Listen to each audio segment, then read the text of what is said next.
Ένα. Δεν μπορούσε να ρεμίσει μόνο το τρόπο. Okay, so start. Okay, we are starting.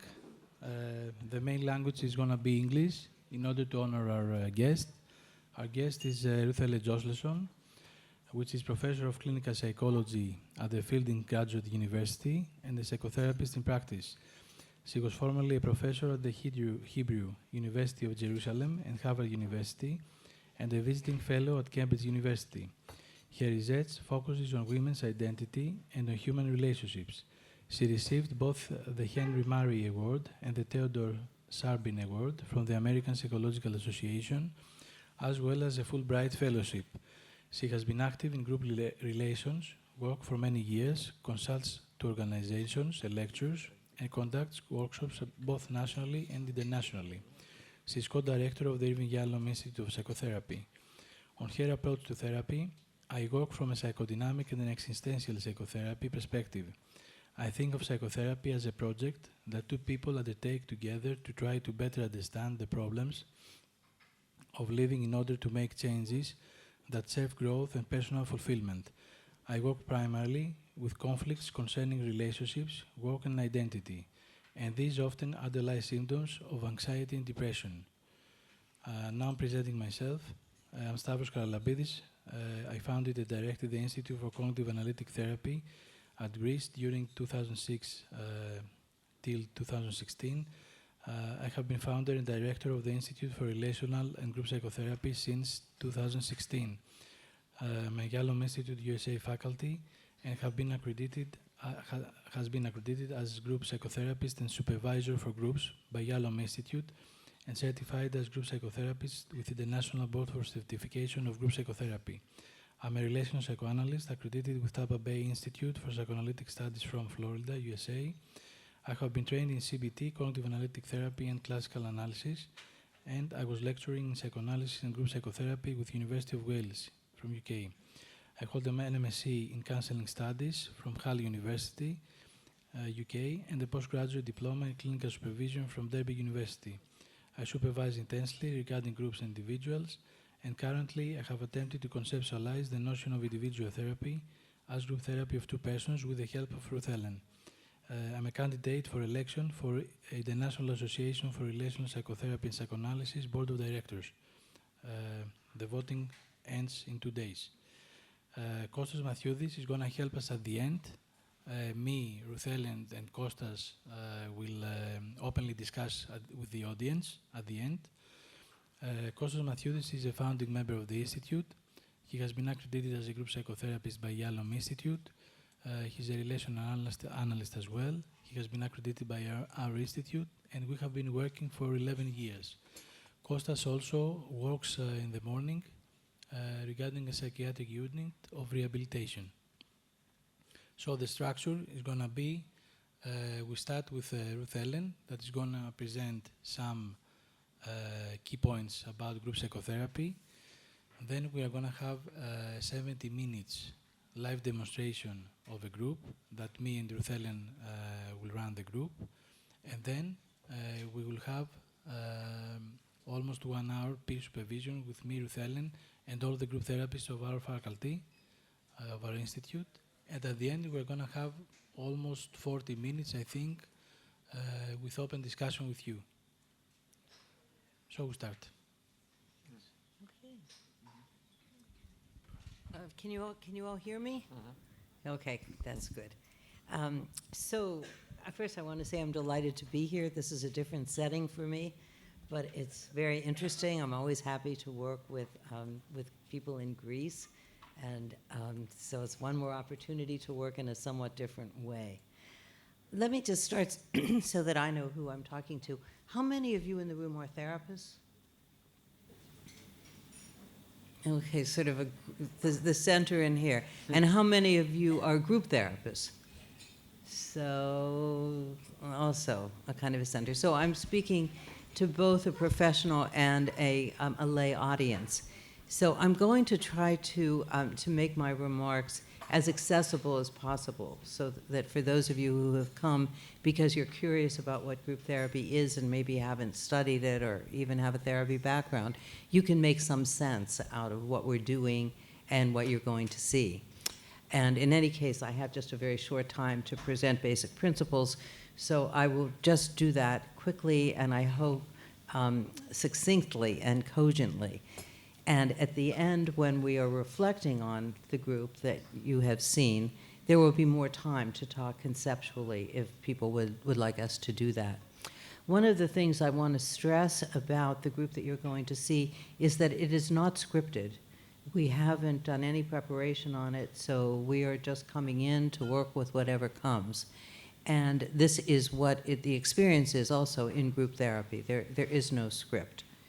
So just moving ahead, I just want to say something about the interpersonal framing or the intersubjective framing. And so I start with a quotation from Martin Buber, the philosopher, who said, and don't mind the gender part of this. This was written in 1966 before we paid attention to gender. So think of man as humans. For the inmost growth of the self is not accomplished, as people like to suppose today, in man's relation to himself, but in the relation between the one and the other, and in the knowledge that one is made present in his own self by the other. So this is perhaps the philosophical framing of group therapy, that we recognize as psychologists or psychotherapists that the self is very much oriented and created by experiences with others. And what group therapy allows us to do is very directly access this interrelated, intersubjective aspect of human life. We are no longer assuming that we can work only with what is inside a person, but rather what is inside them in relation to others. Now, in any group, there are always three levels of things that are going on. We can look at a group, as you will have an opportunity to do, and think about the individuals. What's happening for that individual in relation to the group?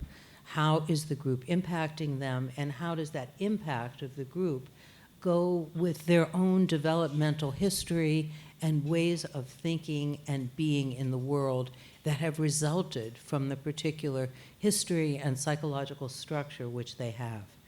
So we could tell the story of a group from the point of view of the individual. But that is not all. There is another level of the group that is always taking place, which is the group as a whole. And this is the system.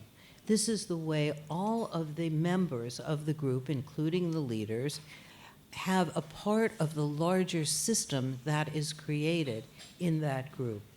And at both conscious and unconscious levels, everybody in the group is contributing to and being influenced by that system. So we can ask, what is happening in the system, and how is that being maintained and influenced? So we can think about the group as having a life of its own, separate from the individuals.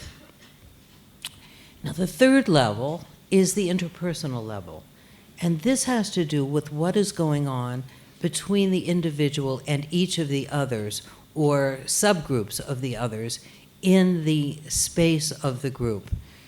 And this is the primary focus of the kind of group therapy that I have been representing and teaching here, which is an interpersonally focused group therapy. And that is largely the theory from which we'll be working when we take up this demonstration group. Now, as we, over the years, which is now about 50 years, have been learning about interpersonally focused group therapy, we have discovered through research that there are 11 factors, which we call therapeutic factors, which lead people who come to therapy groups to grow and to change or to ameliorate their symptoms. There are different kinds of groups, as those of you who are working in the field know, and the differences among the groups have to do with which of these factors are emphasized in a particular group. All groups share the first of the therapeutic factors, which is the installation of hope. That in any form of therapy, one of the first things that we hold out for people is hope. If you join whatever I am offering you, things will be better, you will be better, change will occur in you and in your life. Every form of healing offers hope. And obviously nobody would come to us if we say, now it's not going to do you any good, why bother? Okay, so hope is a very powerful factor in change. A second therapeutic factor is that of universality. And this is also true of all groups. That is, being in a group as a patient or even as a member of a process group offers people the opportunity to learn that they are not alone in their suffering, that other people too have the same kind of pain or distress that they do. And this itself is a great relief, because most people who suffer from some kind of psychological problem feel very much like they're the only one. And they berate themselves by asking, but what's wrong with me? Why does everybody else look so happy and contented, but I'm alone, unhappy, depressed, anxious, addicted, whatever it is.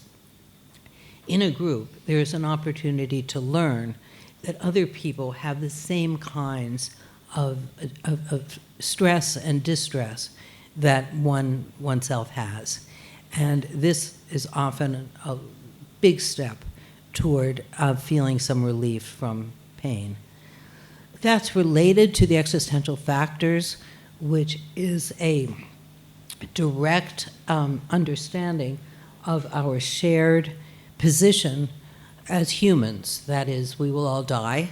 We are all born, but we'll die alone to our own self, and we will die alone. So this is existential aloneness, which is separate from loneliness, but this is part of the human condition that we all have to come to terms with. Another existential factor is that of responsibility, that we alone are responsible for our actions. And the fourth is that we have freedom. We have freedom to shape our lives as we wish. So this is the human condition that we all share, and groups offer an opportunity to confront these often painful or enlightening realities about humanity. There are other groups going on to imparting information. There are other groups which we call psychoeducational groups, which primarily bring patients together to give them information about the particular disorder that they are struggling with. And that itself can be therapeutic, simply to know something, to share our understanding about the disorder, to share information about sometimes behavioral things that people can do to alleviate their distress. And to some extent, there's some imparting of information in all groups, but there's some groups that really make this central. The next therapeutic factor is altruism, which is the opportunity that people have in groups which they do not have in individual therapy to give to others, to be helpful to others. And we have learned over the years of experience in groups that the most powerful learning that patients take away from their therapy groups comes from other patients. It's something that someone else in the group said to them, or things that members of the group have said to them. This decenters the therapist. Is sometimes difficult for therapists to fully take in that they are not going to say the magical thing that's going to make change, but rather they're going to create the conditions for other people to do that. So the person who has given something of value to another comes away with a feeling of heightened self-esteem. I have something good to offer. And this altruistic sense, this sense of being able to care and to give, can be very, very important in changing one's sense of self and one's sense of one's value in the world. The next therapeutic factor, the corrective recapitulation of the primary family group, comes from psychoanalytic ideas primarily and involves the fact that we always, wherever we go, to some extent, recreate our inner life outside of ourselves, so that inevitably every member of the group will recreate his or her family. So that then, in the sense that they will experience other people and the therapist as being like their family in some important ways that usually involve conflict that has not been resolved. So this experience in the group allows people a chance to rework that experience with these now improvised family members and to have somewhat different outcomes, we hope.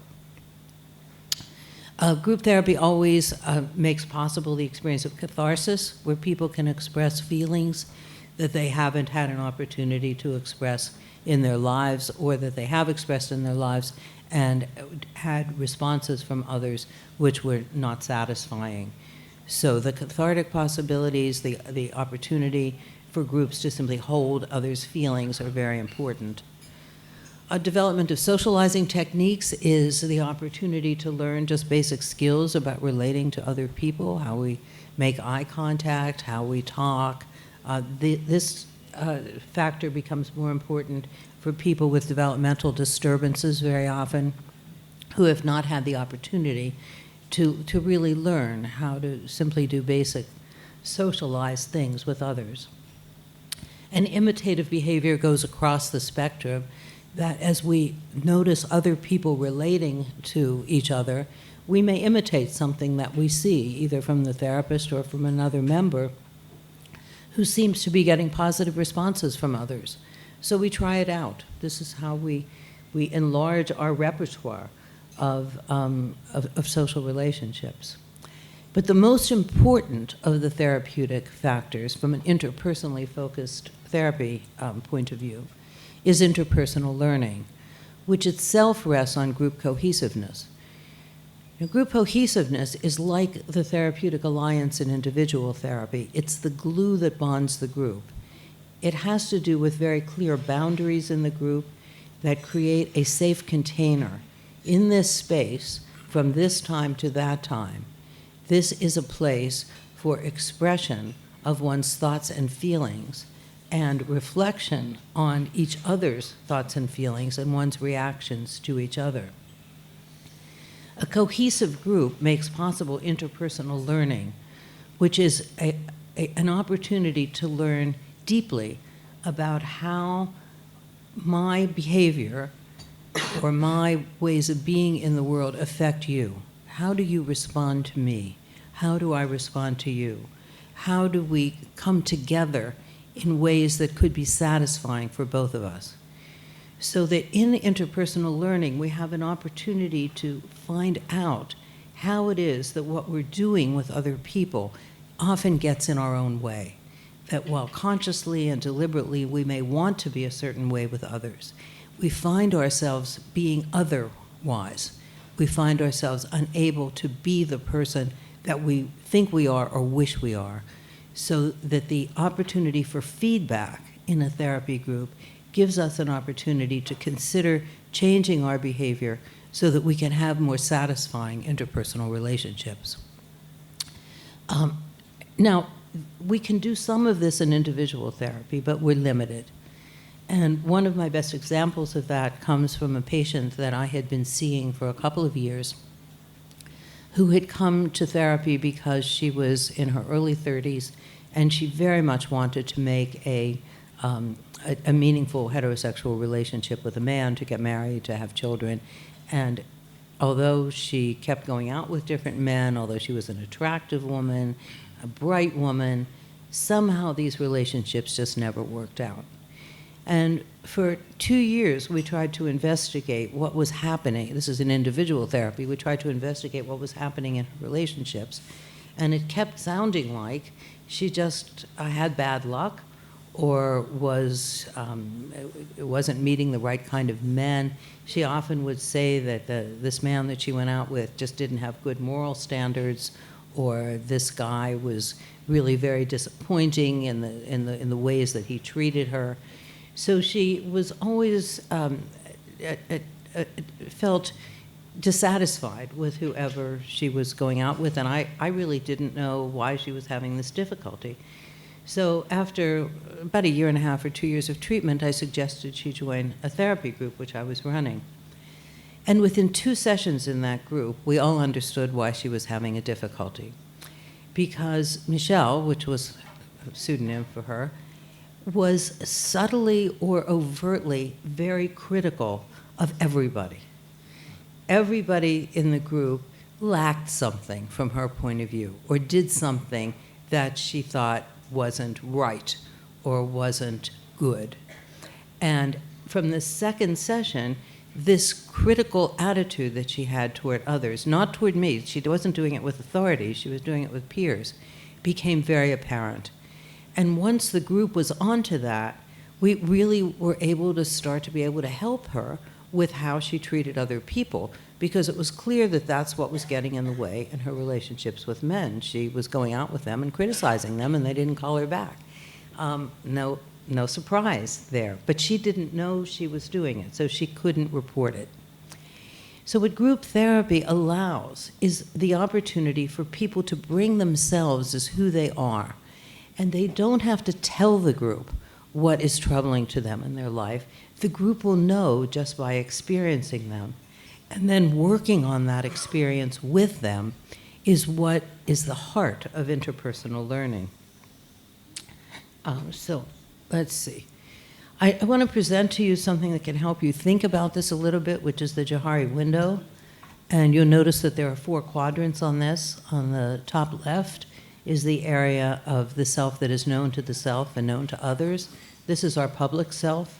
This is what we're all presenting and we know about. But to the right is a quadrant of the self that is known to others but not known to the self. And we might call this a blind spot. And a lot of the work in an interpersonally focused group is on this blind spot, what other people can know about us but we don't know about ourselves. The bottom left quadrant is an area of self that is known to ourselves but not to others. So these are our secrets. And this is also a very important part of group therapy because it represents those things that we feel ashamed to share with others. If you really knew this about me, you wouldn't want to be around me anymore. So group therapy offers an opportunity for people to take these shame-filled or cast-off parts of themselves, bring them to light, bring them to an area that's known to others as well as the self, and therefore get over or reintegrate themselves, including those parts of themselves they find unacceptable. And the 4th quadrant that is not known to self and not known to others is the deeply buried unconscious, and until this comes to one of the other quadrants, nothing we can do about it. The process of group therapy, what did I just do here? I put the circle up, is that what we try to do as therapists, as we build a group and work with a group, is develop a climate of trust that will promote self-disclosure, that is responded to with empathy and acceptance, and the acceptance leads to greater trust. Now, I like this better as a circle rather than linear because, of course, one can enter this circle at any point. So the first risk of self-disclosure, if it's responded to with empathy and acceptance, leads to trust. So this is what we're always trying to promote in our therapy groups. The work of the leader is to create and maintain the group, to build a group culture, and most important is to activate the here and now. Because what we do in interpersonally focused groups, and what you will see, is that we work not with people's accounts of their lives, but rather with reflections on what is happening among us right now, right here. What is being done or said from one person to another, what are we feeling, what are the others feeling, and how do we use this here and now to enlarge people's understanding. We work in groups with vertical and horizontal disclosure. Vertical disclosure is more typical of individual therapy, where we deepen the material that's being presented. But horizontal disclosure is the disclosure about the disclosure. So that, for example, if somebody in the group says, I have a secret and I don't want to tell anybody, sometimes the group will want to try to go after the vertical disclosure and say, oh, you can tell us, you can trust us, why don't you tell? But the horizontal disclosure would invite the person with the secret to say, Okay, you don't have to tell the secret, but imagine yourself telling the secret. What do you think you would feel? What was it like even to tell us that you do have a secret? So that we work with the experience of the disclosure rather than the content. Our focus is on the process of how things are being told and how it is being responded to, rather than what is being told. So these are the ideas that I wanted to start off with, because I think it frames what you will see. Stavros and I, in being the leaders or therapists to this group, you will see we'll be making comments only in the here and now. We will only be speaking to what we observe and what we experience, and we will be inviting the other members of the group who will be playing a role based on one of their patients. We will invite them to similarly speak to what they are experiencing in the moment. So I think I'll stop there so that we have time to start our group as planned. Thank you.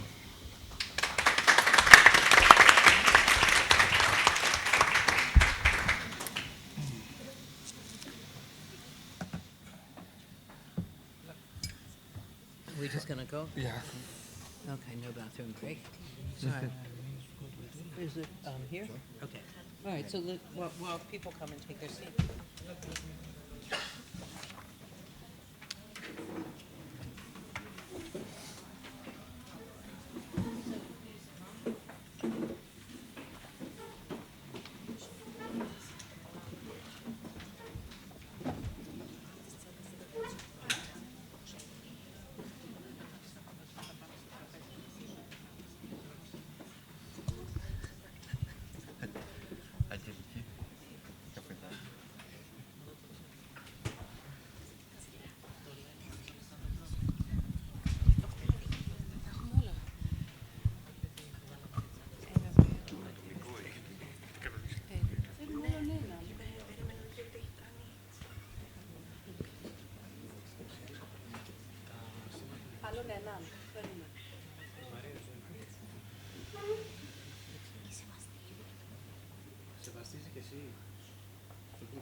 There's just one thing I want to say before we begin, which is that we don't know what's going to happen in this group, but one thing that we feel pretty certain of is that things will happen to which you will have a reaction as you watch and listen.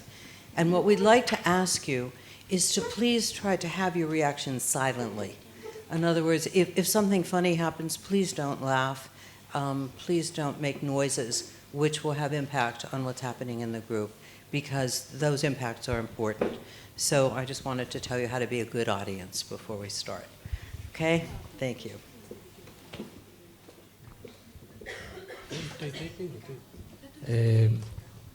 In Greek, οι ειδικευόμενοι μας θα παίξουν ασθενείς τους, δεν είναι οι ίδιοι, οπότε κάνουμε bypass με αυτόν τον τρόπο το απόρριτο. Okay, so the group begins with something I don't understand. No, we didn't. 70 minutes. Okay, we didn't start. No. Okay. Okay. So welcome to all of you. Yeah, I understand. Okay, so I understand that everybody has joined today in the role of one of your patients or clients. And so you're going to be trying to present that person as you understand them. Some of you I see have worked in a group like this with us before, so I have some sense of repeating. But this is going to be a single session group. So what we're going to try to demonstrate here is what could be done in just one session with group members. And in order to make that feasible, what we would appreciate is if each of you would start off by just telling us your name, a very little bit about yourself, but something about what you would hope to work on or learn about yourself in relation to other people in this group. In other words, what your goal might be for this 70 minutes that we're together. Is that okay? Something that people could handle? Okay, anybody can begin. I understand we have to pass the mic, so if you want to speak, you have to wiggle your hands. So, my name is Fannis. I'm speaking as a client now, yes? Yes, everybody is. Mm-hmm. Okay. My name is Fannis. I'm 45 years old. I have a wife and a son, but I've moved away from my home for the last... Are you a man? I'm a man, yes. Okay. And I'm an engineer. And recently I've moved out from my home and I live alone. And I'm here in this group because I want to move on with my life and make a new start and have meaningful relationships.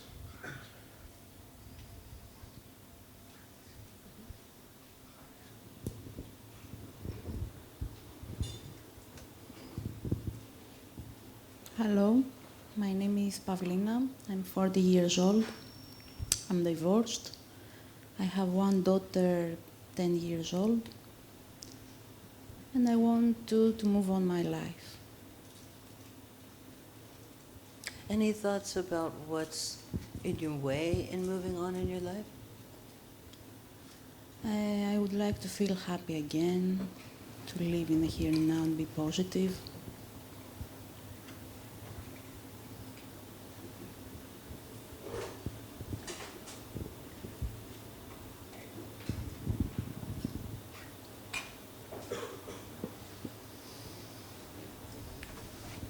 Who would like to go next?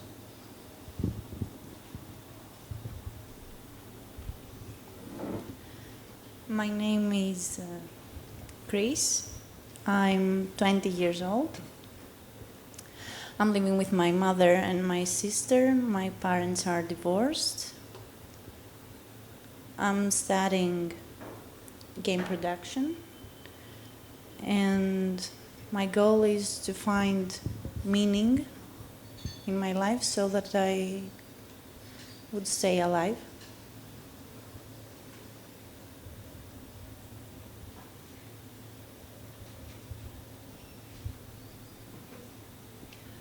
My name is Katerina. I'm 20 years old. I'm living with my mother. My father died when I was 4 years old. I just started my studies in law, and I'm here because there are times I feel very lonely. I'm not in a good mood, and when something is not going well in my relationships, I feel guilty and that I'm responsible for everything bad is happening.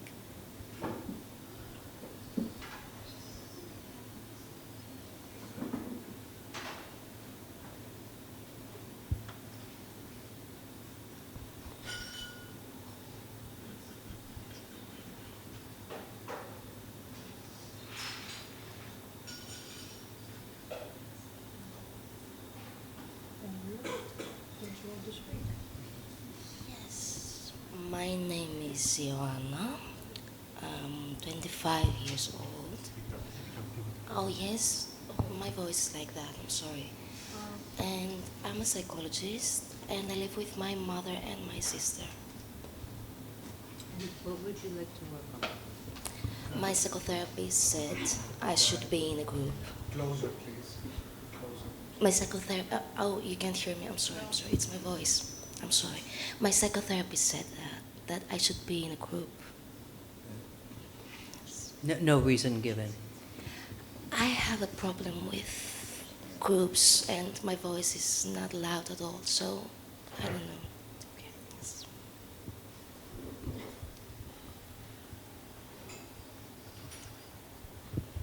Okay. My name is Adonis. I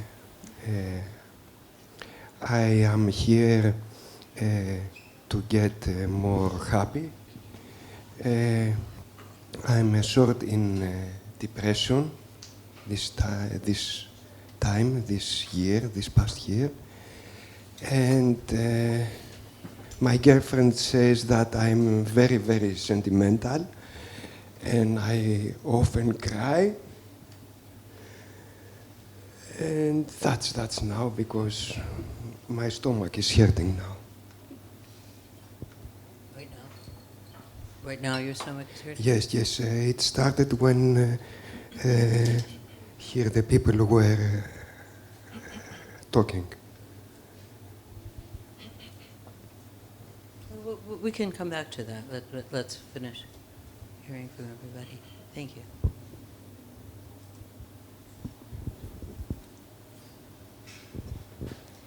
Hello, my name is Asimina. Stavros told me to come. And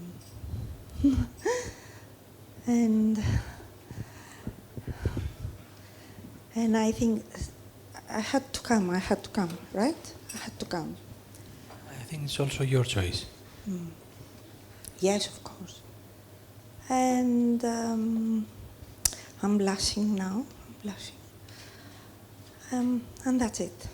I came because Stavros told me. Yes. You want? Okay. I'm Catherine. Well, I want to see first the group, the level of the group, and then I will decide if it is a correct group for me. Until now, I see that there is a lot of misery and sadness. We will see. So it's going to be fun.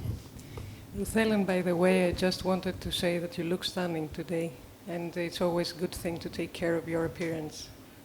Well, thank you.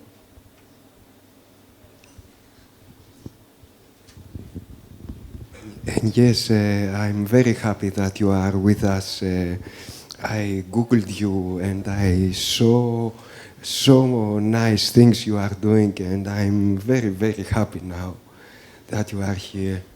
How do you know she is good? What's your name? I'm Adonis.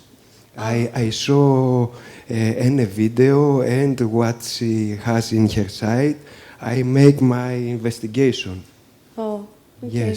Yes. Thank you. You were concerned about who it was you were going to be working with.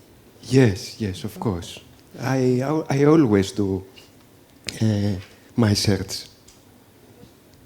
And how is your stomach when you tell me that? I think it's a little better now, but still something is there.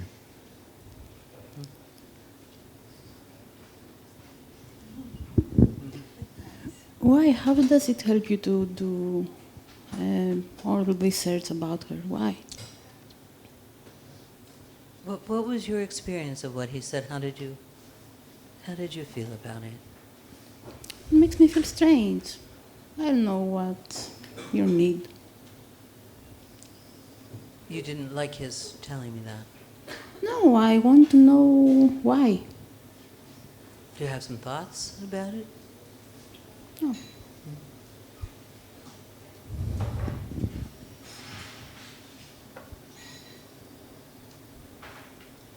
Do you remember the names of each other? Do you want to have a repeat of your names? Actually, I don't remember all the names, to be honest. I am Fanis. I am Pavlina. I am Adonis. I am Asimina. I have Sorry. Catherine. Greece. ΙΑΝΟ. Katerina. Oh, we are the same name. Katerina, not Catherine. Katerina. Where are you from? From Greece. Ah.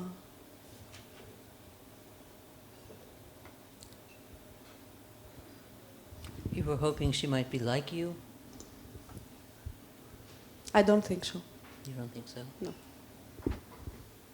Anybody here sort of strike you as we went around as like you in some way? Well, they are much younger than me. As far as I can understand, they have a lot of problems. They feel very sad about their lives. I don't feel like that. Yeah. I think that the level is very low, the psychological level of the group. It's very low. I have to confess that I didn't expect such a low level, such a low psychological level. I'm feeling shocked right now. Stavro, you haven't told me that. That the level would be so that much low. Actually, I want to remind you that in the preparatory session, before entering the room, we have discussed about reasons why I suggested to come in the group, and one of the main reasons was exactly what's happening now in the group. The way that you discriminate yourself from other people, getting yourself in the highest level and experiencing other people as very low comparing to you. And I think since now it's happening, we have a whole session to work on that. Yeah, okay, we will see.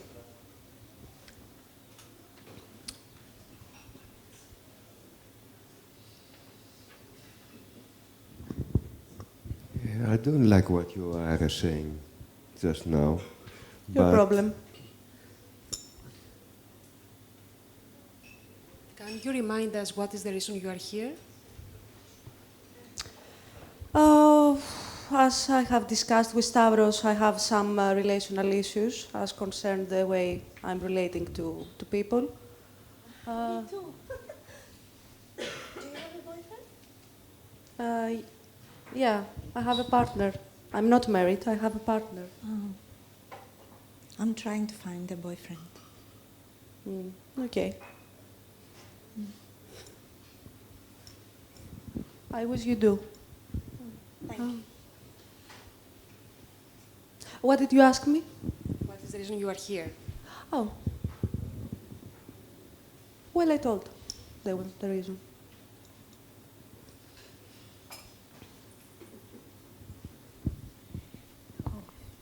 You remind me my wife in that she always thinks that she's superior and never sees... I didn't say that. I didn't say that I'm feeling superior. The level of the group is very low. Well, I accept that I'm low and immature, but I think that you as well might be immature. Otherwise, we wouldn't be here.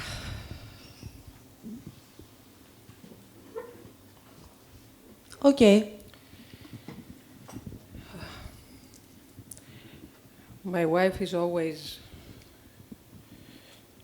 She's always isolating me and always thinks that she has something more interesting to do. And I tried again and again, but she's so ignorant. Can I read you something? I have it with me. I think you will understand if I read it to you. Is that okay? A poem. I like to write. What is...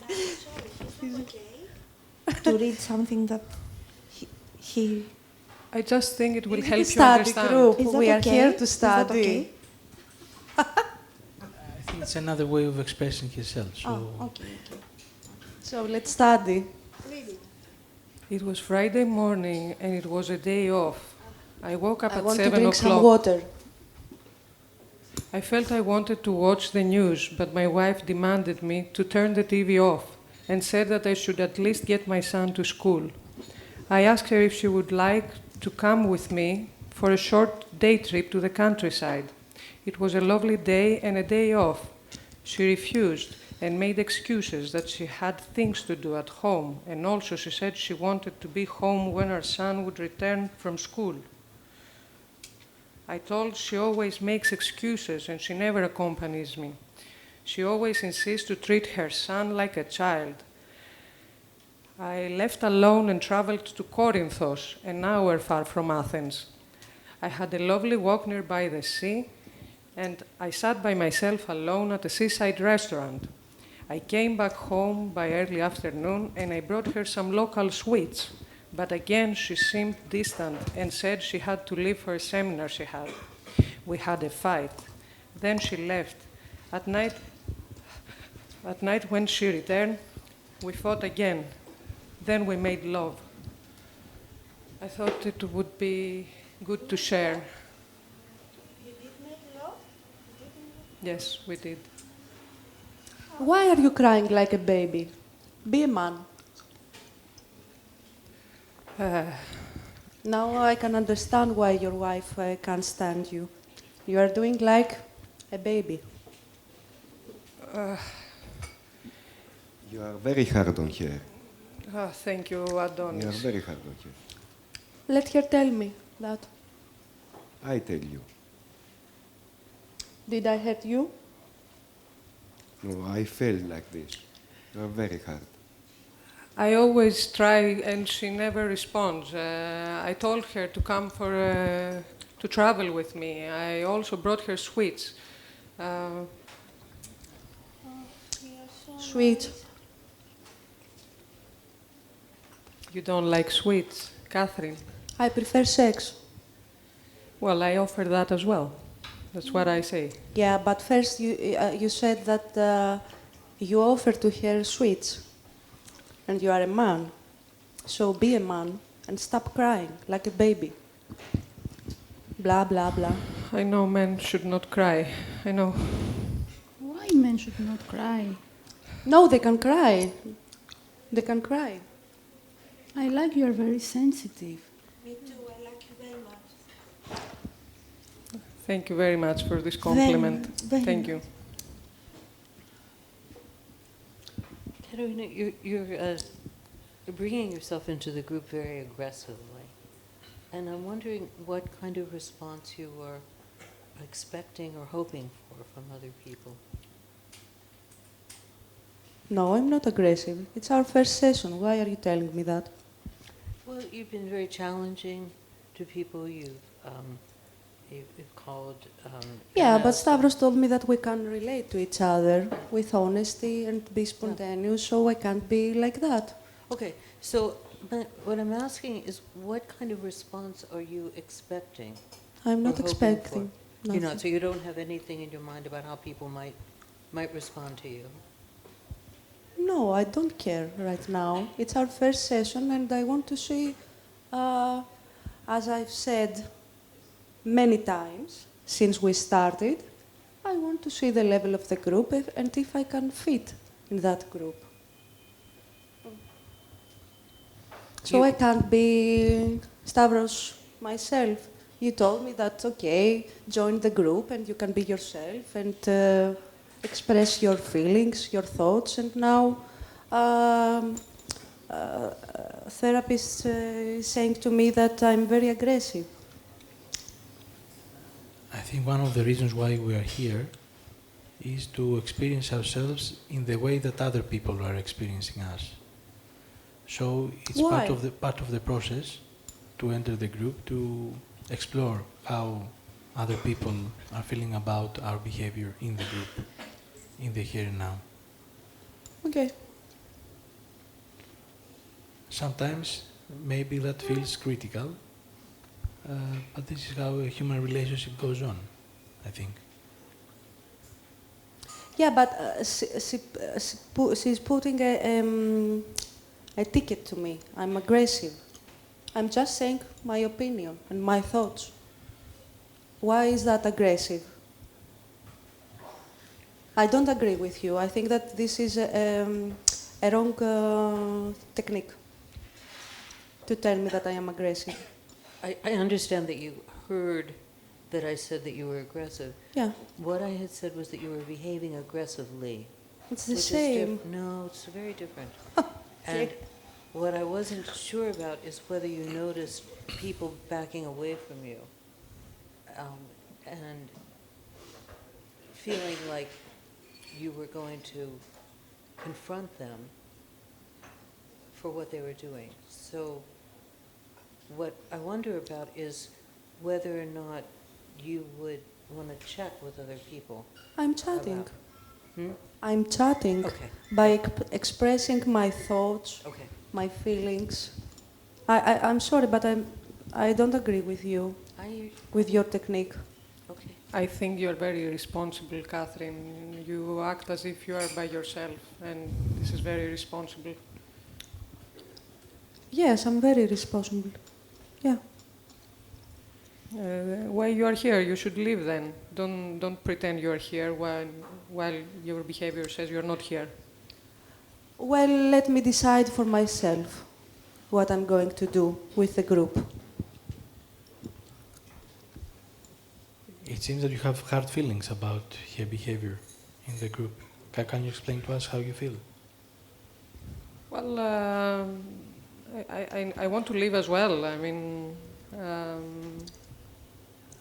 I can't be trying while other members are not trying and can't see why they're here. I find this very immature. It's our first session. Hello? What are you waiting for? It's our first session. And what does this mean?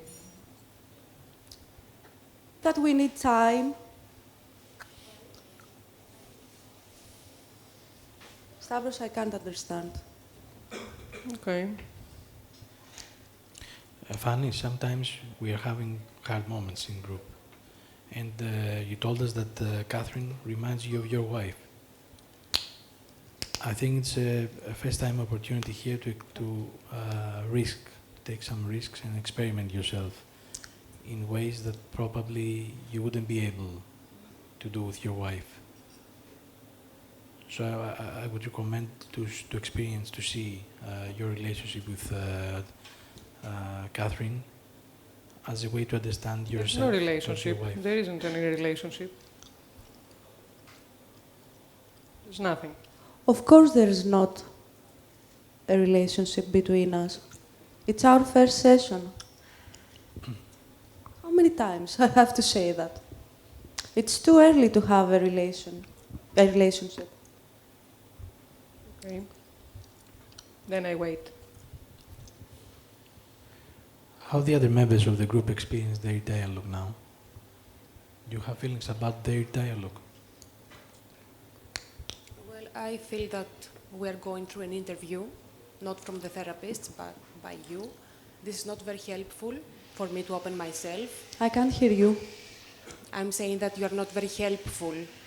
I cannot open myself when I have people who are criticizing us all the time. It's like you will put grades on us, you know, if we are good or bad. This is not helpful. And you deny the reason for which you are here. So maybe it will be very good for you and very helpful for the group to start listening the other people. I am. Without fearing that, feeling fear about... I think that you are not listening. Oh, okay.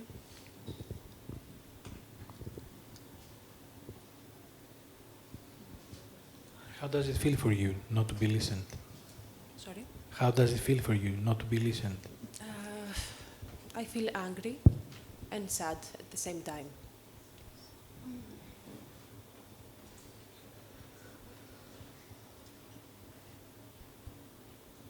I'm very, very sad because I felt your anger, and this anger does not is suitable for me. And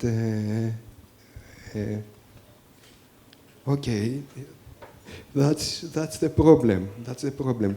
I'm a man, and I feel so emotional, and you are like. You're not a female, you're like a man here. And thank you so much for this look we had. Thank you. To have a good start. How's your name? What's your name? Adonis. Okay. To have a good start with me, Antonis, please speak better English. I can't understand you. You know, we put first subject, verb, object. Stavros, is that allowed? Sorry. To make a proper sentence. I don't understand what you are saying just now, but I will try. I will try, yes. Maybe you can write this like Funnies. Adonis, don't take her seriously. Women are snob. They are afraid and they're snob. What do you do, Adonis? Tell me more about yourself. It's nice meeting you here. Thank you. Thank you. I work in an office for the state. I'm not very happy with my job, but it's good money. I try to make my relationship better, and... You're married? No, I'm not married. Better. Marriage is... Very nice. I believe in you. I believe in you. I think you can do a lot of things. And I think you're a very thoughtful person. And I have a question, Stavros. Are we allowed to say to other people what to do? You know, you've asked Stavros several times about what is allowed here. Yes, yes. And it seems like you're interested in the rules that he sets? No, Stavros, he knows me. So he knows you? Yeah, what I think, how I feel most of the times. And so I'm trying to see if things that we are doing here are okay. Okay with him or okay with you? With everybody, I think. Okay with everybody? No, not everybody. You thought it wasn't okay when Adonis asked Katerina, or said something to her about her language? Yes. And something in you thought that maybe that wasn't okay? Yes. Catherine, like not Katerina. Katerina is the other. Okay, sorry. She reminds me of my mother. She reminds you of your mother? Yes. Aha. Definitely. In what way? She always makes complaints, or she's trying to make things different. All right, I'm not sure. Sometimes. How old are you? 30. How? 30. 13. 30. 30. I was listening 13. But maybe you are 13 and not 30. My mother and my mother and my mother.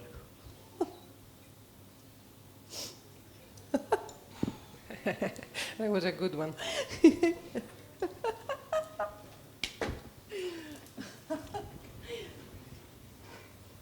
You are very unpolite. What? You are very unpolite. Okay. Adonis, what does your liver tell you now? Your stomach, I meant.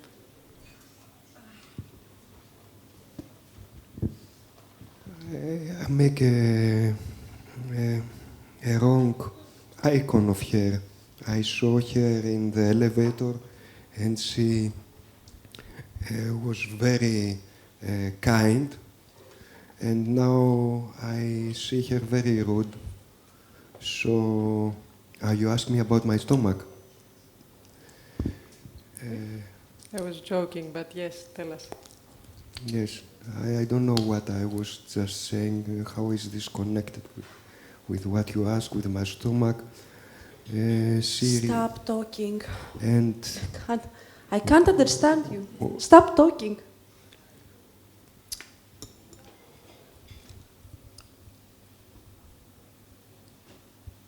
Can you speak English?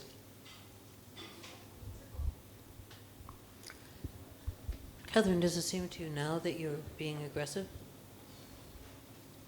Here again. Mm-hmm. Here we come again. Yeah, but I can't understand him.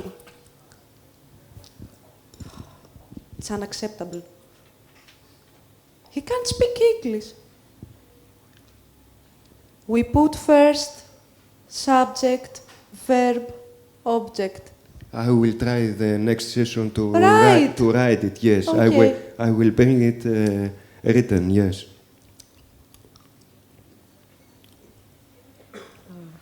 Pavlina, I don't hear anything from you. Neither from you. Don't you have anything to say?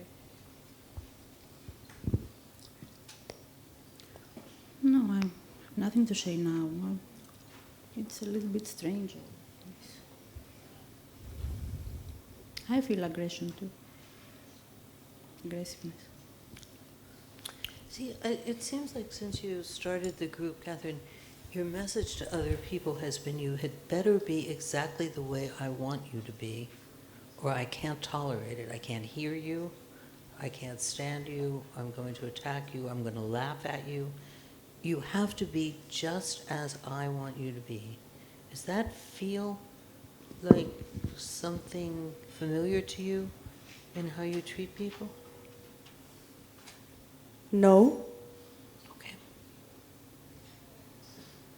He can't speak. He can't speak English. He can't speak English the way you would like him to speak English. That's true.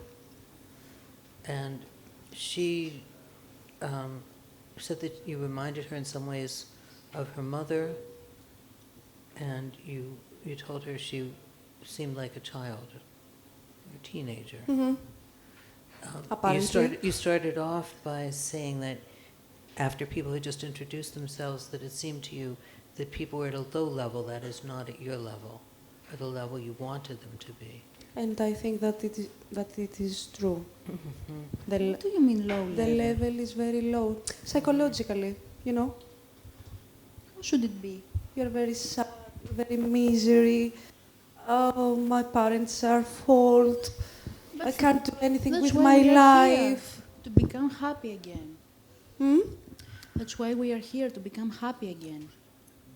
So And you have to Stavros try more. Stavros helped me so much all these years Okay. to manage it, because he's my personal therapist, Hmm. and I am grateful. Okay. I'm glad.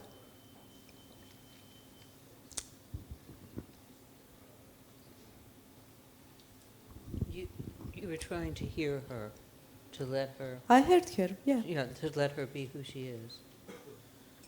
Yeah. Okay, good. I'm experiencing some of the members that are in individual therapy with me using our relationship as a pillar in difficult moments in the group. Yes, that's true. I know you better, and I feel her more distant, but that's how she should be. And yeah.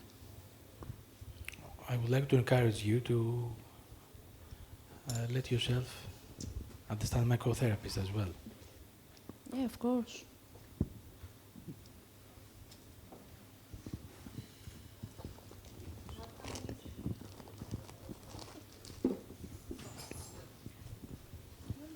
How much time do you think it passed? I don't know. How much time do we have?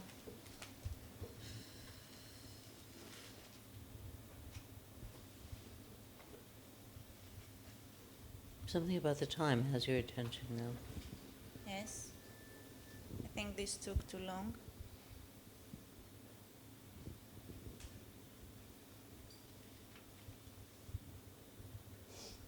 And she's right. Catherine is right. Why should someone care?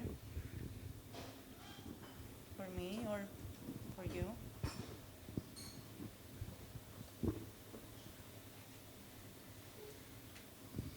Why should someone care?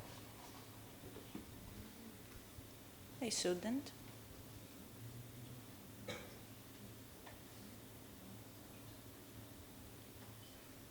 Have you felt any caring in this short time we've been together? No, everyone is asking for it. Everyone is Asking for it, but asking to Yeah. be attacked? no. Or asking for To care? be care, yeah. Mm. I think you're right about that. But usually no one cares. And we shouldn't bother each other.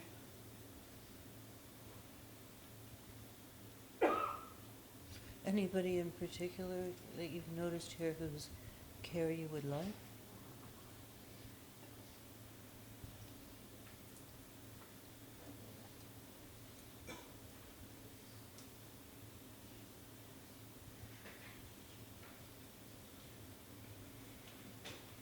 I don't know.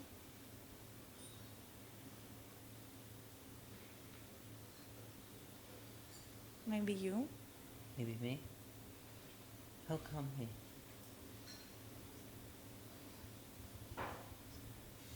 You're the therapist?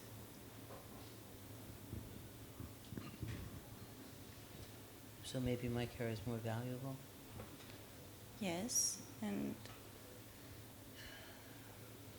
others wouldn't care. Maybe you do.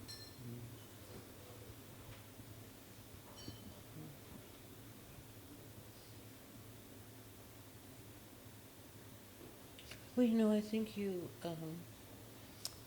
took a real risk there. I think you took a real risk there by speaking about care. I think it took some courage to do that. I don't know. Maybe. I was touched. I was touched by you. I need affection and caring, and I care about you.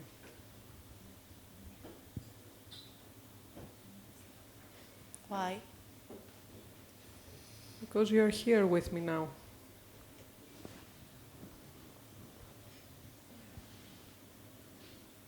You seem nice.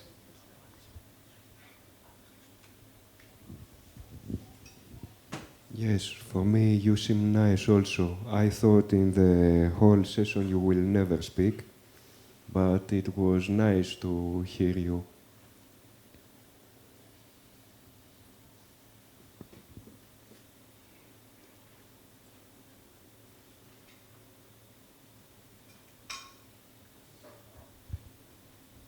I'm not sure that I understand what do you both mean by you're nice.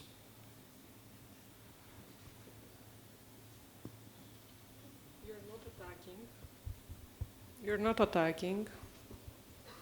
You seem sweet and a bit sad. And this is how I feel many times. Yes, Fannis, I agree totally. It's the calmness she has That's nice. So I understand under the characterization of being nice, of her being nice, you mean you're feeling safe I'm enough a guy. with her? I'm Chris. I'm a guy. Sorry. Yeah.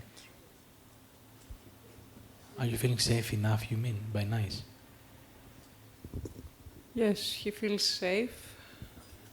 And I can be affectionate with you without fear that you are a snob. Maybe you care for me too. I would like to know if anybody cares in this group for me. Ruth Ellen, you know me a bit better. Do you think I'm an interesting person to care for? You know, I think that you also took a big risk before when you tried to read to the group something that you had written that was very personal and very meaningful to you. And I would imagine that it felt a little bit like a letdown when there really wasn't any response, except for you telling her that you thought he was sensitive. I wondered if you felt like you were sort of left hanging with that. I'm glad you heard. I was feeling very alone when I was writing it, and I wanted you to know. And perhaps alone when you were reading it and after you read it.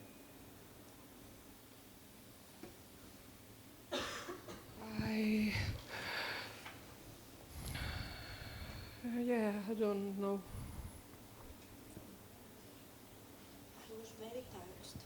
I was very touched. It was very beautiful, very soft, Really? very sweet, yes. Very nice.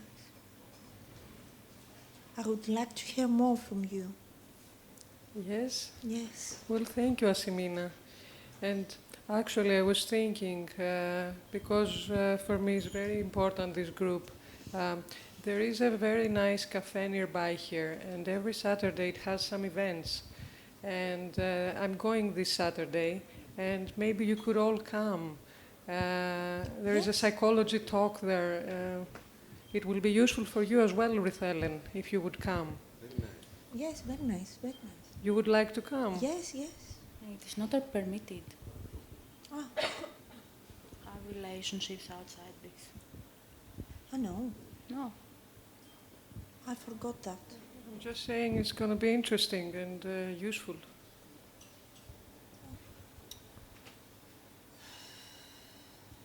Okay. It was so good that we three men spoke and we had something in common, and I feel now more safe here. More safe because you've got a male partner. The two The, of you the, are men. the three of us, yes. The three of you. Yes. Mm-hmm. Hard to be with so many women. It was difficult before. It's hell and paradise, women.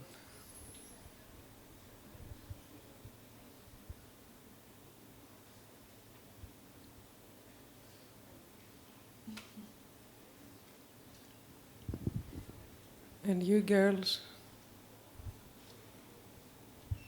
Well, this gives me a relief because I see that most of us, or if not all of us, have the same feelings. We feel lonely and we need to be cared by other people. And I feel very lonely. I like writing too. I like staying in my room for many hours there alone because I feel safe there. I feel safe only there. So it's nice to hear that here are people who feel lonely too, and we are going to solve it together. And are you feeling unsafe here? You said you feel safe only in your room. What's your sense of unsafety here? If I feel unsafe here? Yeah, what's your sense of feeling unsafe here? Where's the danger coming from? Well, I don't feel unsafe here. I feel safe now that I see that people feel like me. But in my life, during all this year of my life, I feel safe when I'm home to stay in my room. This is my safe place, and I hope this one will be a safe place for me too. And how about right now? What's the sense of safety? How I feel? Safe, yeah. Safe or not safe? Safe, it's because we feel the same thing. This is If safety. we all feel the same thing, you feel safe. Yes, yes.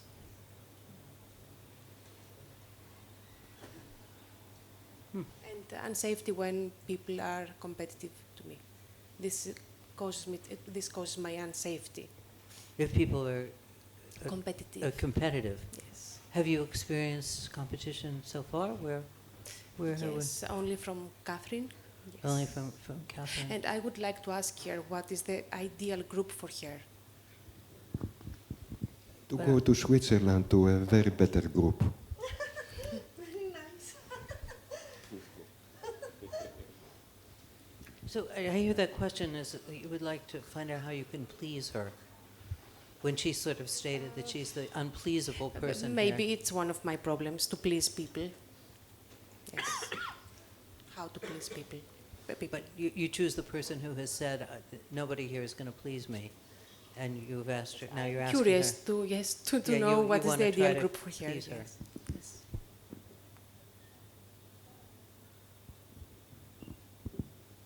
Do you want to ask my question? To answer my question? I'm still wanting you to reflect on why you're asking it. I think that is what you said, that maybe because I said before that I feel guilty when something is not going well, so maybe I feel guilty. Maybe. I don't know. Yes, Catherine, tell us. It seems like you're gone. Why you left? What do you want her to bring back?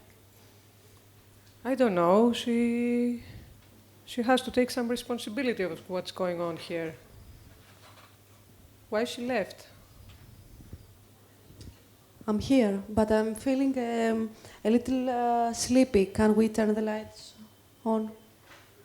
If I wanted to sleep, I would stay home. I feel very sleepy. Of course, as if it has nothing to do with you, what is going on here. No, I'm just saying that I'm feeling very sleepy. And if I wanted to sleep, I would stay home. Can you explore more your sleepiness? And if there's any relationship with the group and what was happening before? There is no connection with that. I'm just sleepy. I'm tired. I don't think that there is a connection. It's our first session. I don't know the other people, so I can't say that I'm connecting with them. Why are we giving now time here when she does not want to connect and you can take a sleep and we don't speak at all to this member?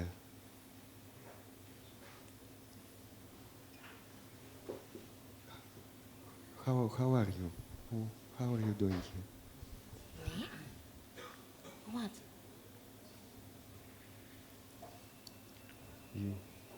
I'm sorry, I wasn't You here. want to be with us here?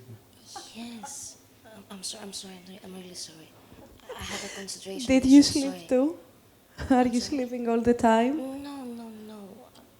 I can't concentrate. I'm sorry. I don't hear you. I know. I'm sorry. I think that we have to turn the lights on.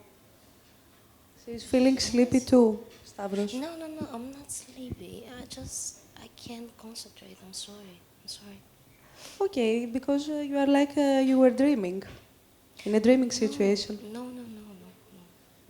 I don't think I have something to say, just that. Okay, so don't speak. If you don't have something to say. Thank you. Do you want to gain something from the group until the end of the session today? Is there something that you want to gain? I don't know if there's something. I don't have something to offer. I'm sorry. How did you feel about Adonis calling on you, in effect? I'm not feeling very well. Not very well? Yes.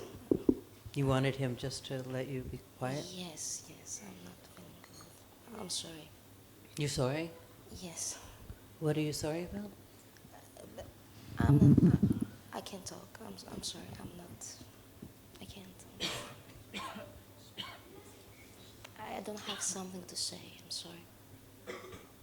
What I asked is how you felt about being called on, and you didn't like that? You wanted to be... Yes. You wanted not to be noticed? Thank you, but I don't have something to say here.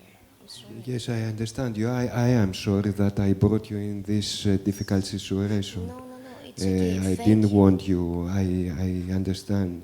No, thank you. Sorry. Thank you very much. No, I'm okay. I think I'm gonna be fine. It's okay. It seems that by not participating, you're getting a special kind of safety, I understand, in the group.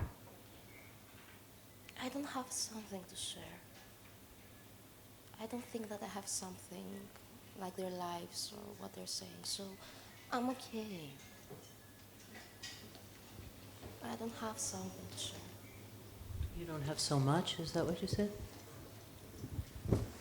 I don't think that I have something that they're gonna like or... No, I don't have something. You don't have something that we're going to like? Is that what you said? Yes. So you don't have anything likable to bring? Yes. Mm-hmm. That must be very painful. Yes. I don't want to talk. I'm okay. Do you have friends? In case you cry. Thank you. I'm sorry. You tried to offer her something. Yes. I'm not aggressive then. You're like my sister. Hmm? You're like my sister. Okay. Yes. I'm like your wife, I'm like your mother, I'm like your sister. Yeah, you have a lot of importance here. Yeah. Yeah, good, okay. Good for me. Yes.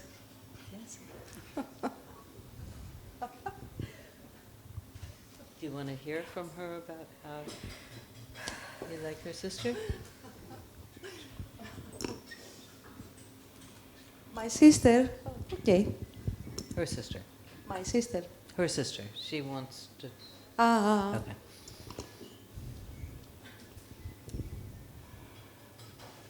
Do you want to share that? No. No? Okay. I'm sorry. But something about your experience of her as like your sister is making you feel that you have nothing likable to offer to the group.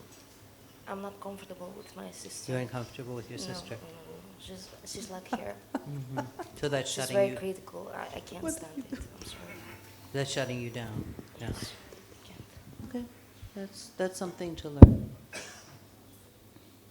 In the presence of your sister, you feel that you have nothing likable, and you withdraw. I'm sorry? In the presence of someone who feels like your sister, it feels to you like you have nothing likable to offer, and so you withdraw.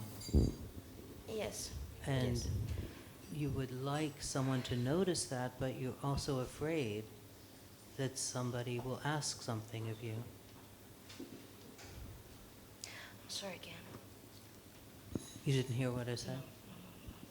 The sound? Or you couldn't take it in? I'm sorry, I have a concentration issue. I can't... You couldn't quite take it in? Things. I'm sorry, it's my fault. So I have a thing.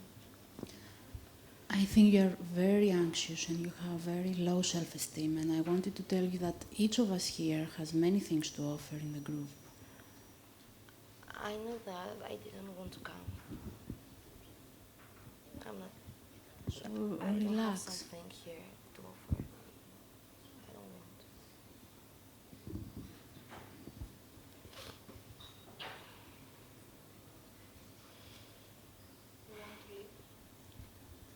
You want to leave?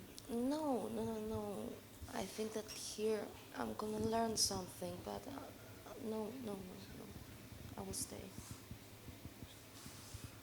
What made you think she wanted to leave? She reminds me of my ex-girlfriend. She had the same issues with me. And then it was the only time I was strong so that I could help her. But Are you eventually- lesbian?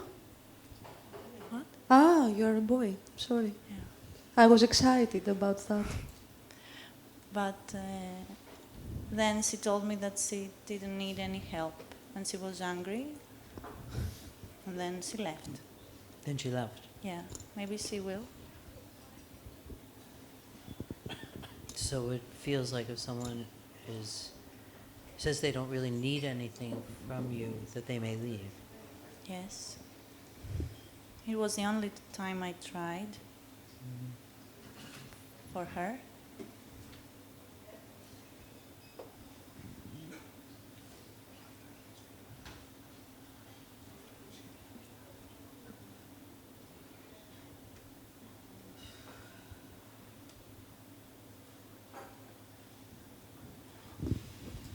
Since we have only 20 minutes left until the end of the session, I wanted to ask you what is your experience of the whole session so far? 15 minutes. What did you learn about yourselves?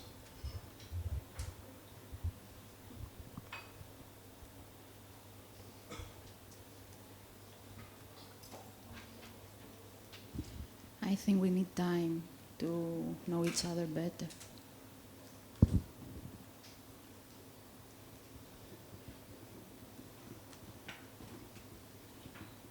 Well, certainly. This needs more time. Yet, a great many things have happened that you may have noticed a reaction to, that you can reflect on or think of as learning, even if it's a question, about how it is you respond to others, or how you've been responding today. I think that's what Stavros was asking about, if anybody has a piece of that they would like to share.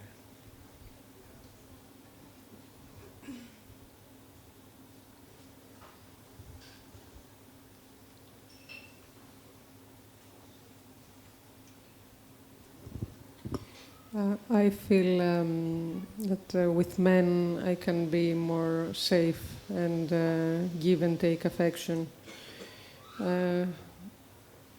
Many women are snob, but sometimes they can be sweet.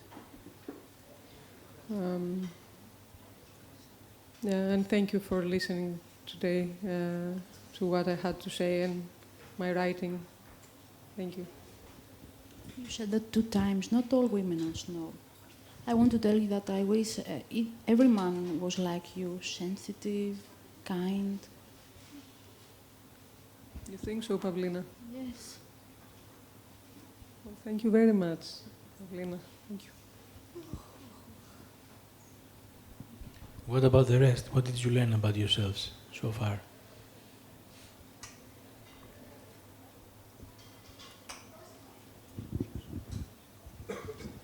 I'm not sure.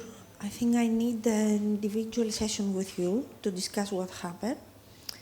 And but I'm very happy that we have 3 men, and they're very nice and very kind. And so, could you pretend you're in an individual session with him, and respond to his question here? No. No, it's got to be private. Yes. How come? It's very important for me, the politeness, to be polite, not to be rude. So if you were to talk about what you learned, you're afraid that other people would regard you as rude? Maybe. I don't like to be like some other people that are not polite. So like her? You're looking over there as you're talking. Yes, but I'm afraid that she will start talking again. So I would prefer to say everything with Stavros in our individual. So if you could ask her to listen without speaking, could you tell the rest of the group what you feel you learned? Something that doesn't feel too risky, but a little risky? I'm not sure. It's nice. It's nice because for one person now you don't share. Maybe I want to hear you. We were very close in this. Yes. That's true. That's true. Can I have some more time? I mean, I'm not ready to say that. What do you have to do to get ready? To think it over, to see what happened in the whole session. I need more time, I think. You're distracted by her again? She's gone to sleep. Okay. Have a nice sleep. Thank you.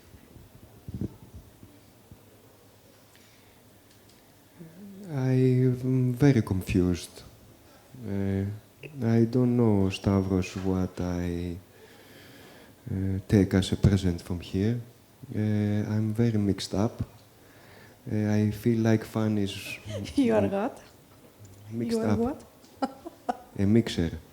What a language. Oh my God. What kind of reaction are you trying to get from him? I can't stand him. He is always crying. Stop crying. So go back to sleep and let him talk. Go ahead.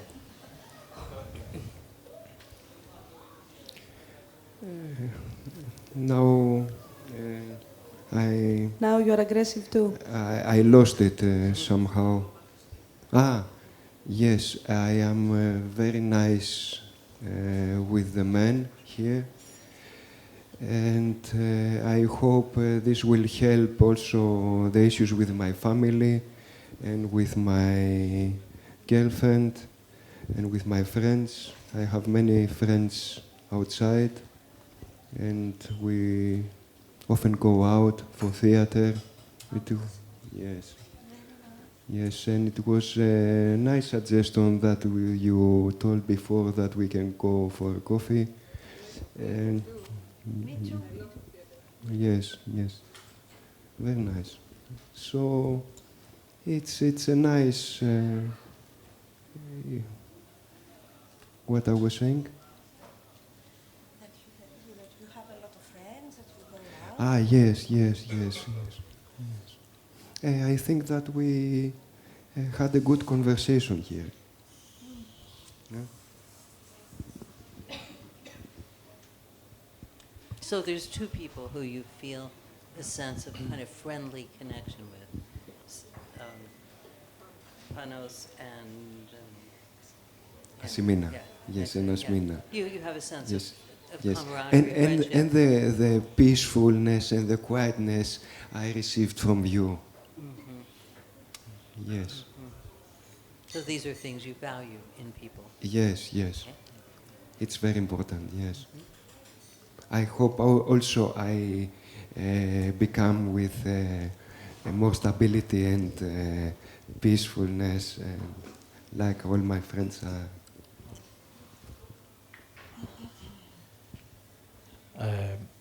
As I'm listening to you, I'm also thinking how other people of the group told us, I think, almost the same. And what is that our relating is meaningful here today only if there are good, positive feelings. And it seems that when some members are experiencing negative feelings in the group, it seems as if you experience them as they should be ostracized from the group. And I think it's very crucial for all of us to trying to incorporate both negative and positive feelings in the group, because they belong in the group, as in real relationships in outer life. I think it would be very dangerous to see the group as useful only if there is a good, positive atmosphere between us.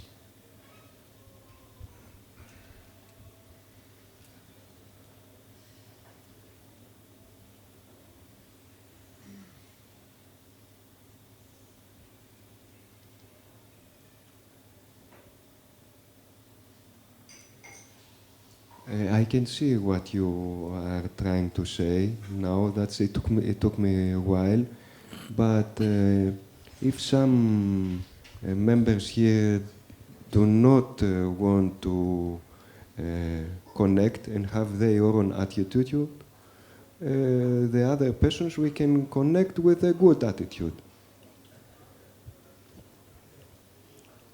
It's two ways. It's not no one way. I agree with you. It's not either or, it's both. And I think you took a risk by telling to my co-therapist how aggressive she was with you. But she is aggressive. Although I feel guilty for the way I talked to you before, I responded to your comment. Yeah, I feel guilty. I'm sorry, Ruthel. Guilty because you feel you hurt me? You feel you hurt me? No. No. Maybe it wasn't the right way to respond to your comment. I don't know. I feel guilty. I see you be angry with me. I've noticed that you are angry with me. You told me to stop talking and sleeping. Well, although it was a super comment, I didn't expect it from you. Because I think that you heard that there was aggression but also affection in it. No affection. You didn't hear the affection. No, because I don't see you as a person. I see you as a therapist. So I can't be capable of affection. I don't know. You can do whatever you want, but you can't feel it. For me, you are a therapist, and that's it. Nothing more.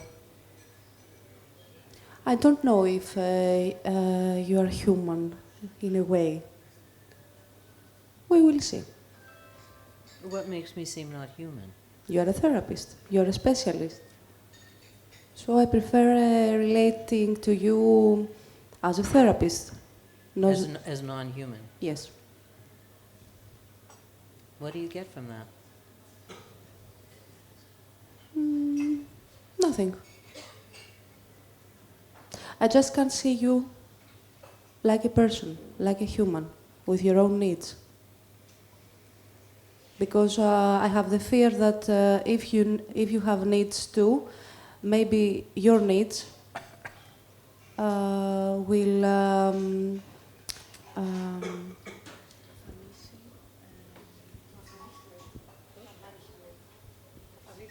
ναι. Κάτι.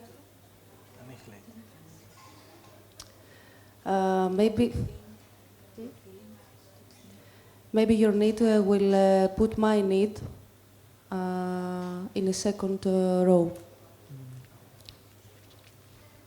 And that I would be making use of you instead of being with you. Yeah. That's a big thing to be afraid of. Yeah.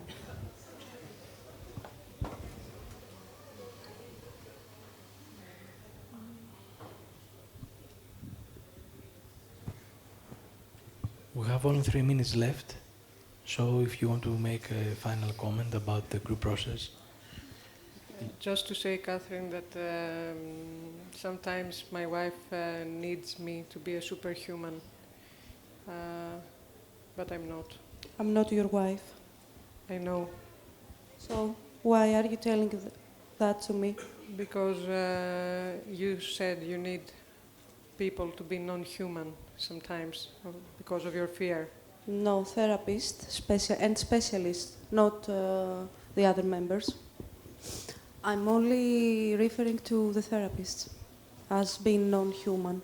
Ruthellen, you see what she's doing, eh? She can't understand. She's always doing that. Really, I can't understand why you are so miserable. Yes. I think both of the two therapists, they made a wonderful job and very, very nice. I thank you very much for all this that you have done for us here. You are so dependent from therapists. You have to grow up. And the rest of you, you have to grow up and not being so dependent on the others. And you have to grow up also. I don't remember your name, but I remember that you are a male, right? Okay. Unfortunately, we have to end. I wish to thank you all for your participation. Thanks.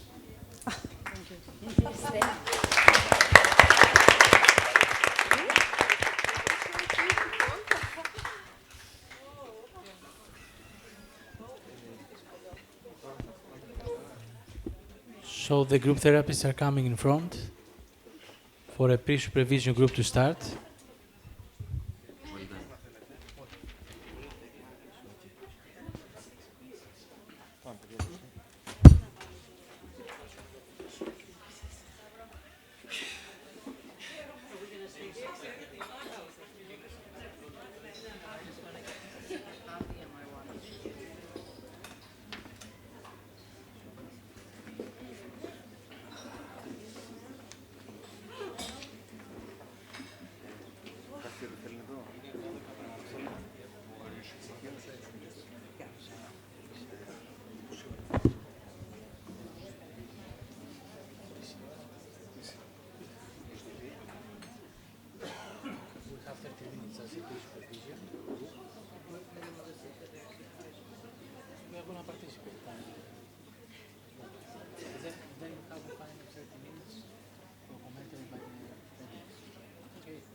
So now we're going to have a peer supervision group, including the two group therapists that we're the conductors.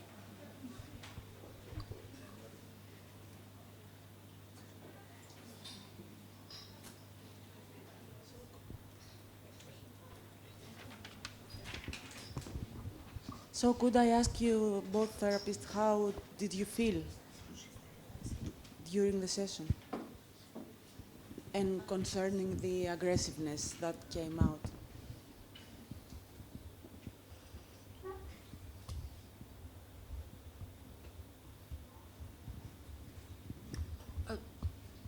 Well, I mean, one of the things that that I was very aware of was how we were sitting. We were sitting in a way that we really couldn't see each other very well with this one person between us. So that very much disrupted my sense of working as a team, because I could hear you, but I couldn't see you. And so there was something that was a little bit off in that. I'm not sure how that seating got organized. So that was one thing. How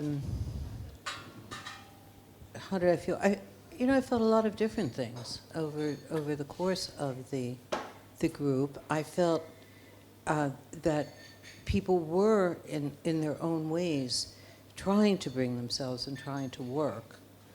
And the question was what to do about the challenge that was being presented by Catherine, and what that represented, what she was doing for the group. And I think that if you're thinking about that, again, at the levels of what occurred, is that when the group got around to talking about their loneliness and their feelings of isolation, then two of the members tried to call her back out. So we really saw the defensive pattern there of wanting to deal with depression by moving to anger or rage. And it was very definite and deliberate. And I was considering calling the group's attention to that when Adonis called on the woman who had been silent. So that's one of those things that happens in group therapy. You're left with a choice. I wanted to go to the whole group level, but he called out the silent member, and that seemed to be more important at that moment, to find out what she was holding. And she then did, I thought, a very meaningful piece of work, which led other people to be considering what their roles were. So for a 70-minute group, it seemed to me that it did unfold very much like a one-session group might. And given that people were playing characters from their practice and that they're being observed by everybody, I think that people did take some serious risks.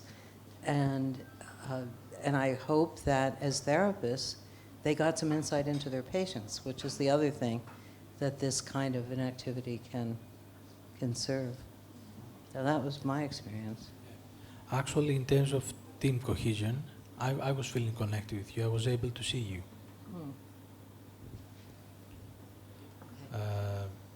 So that's another, my alternative, my complementary experience. Regarding your question about the aggression, initially I was anxious, not so much, but gradually I was understanding that she was acting out something on behalf of the group. So I was waiting to see how the group will respond, what the group will do to manage her aggression. And it seemed that her aggression was a way for silent members to remain more in their silence. This is how I understood the process.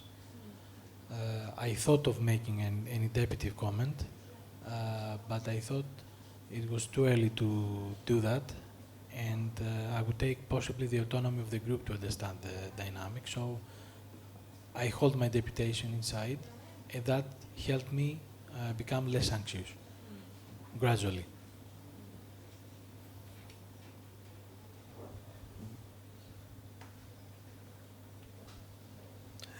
Concerning the seats that you were sitting, I noticed that the group somehow sat on their seats and they had left you sitting next to each other at first as a couple. They wanted you to sit next to each other, I think, and last minute Stavros managed to create some space between you. So I think that was something from the group that wanted you to be very close.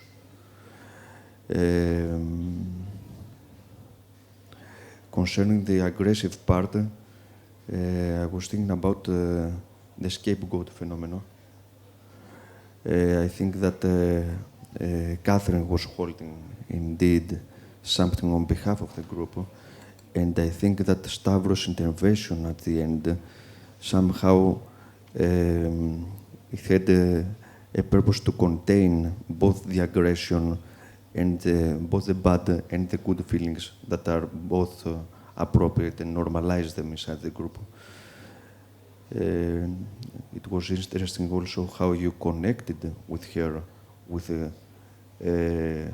allowing yourself, Ruthellen, to be more active with her, more angry with her. So this created something, an opportunity for you to be closer. Yeah, I didn't think my comment was just aggressive. No. It had a teasing, affectionate quality to it, as though it said, I get what you're doing, and I prescribe it. I tell her to do what she's doing. You were using her own words. Yeah. Yes, that's what. Because she wasn't, in that moment, going to do any real work or reflect on herself. She was going to continue to try to be provocative and call the group's attention to her. So the challenge was in this session, was to let something else happen in the group besides deal with her provocation. Because she was making it clear that she was just going to continue to be provocative. She had lots of ways of doing that. And she was just going to keep spinning that out. So the thing was to try to neutralize that in some way by continually inviting her to reflect on what she was doing, what she was trying to get from other people, but not to make that the focus of the group. Because it would have been very easy to let that happen. And she already made it clear that she was going to win any of those battles and that nobody was going to be able to stop her. Yes. But in the end, there was just a fascinating thing, which I have to say, if it's okay, Angeliki, if I say this, okay? Because there were this one point I was grinning at you, I couldn't help it, because of the boundary crossing between the reality and the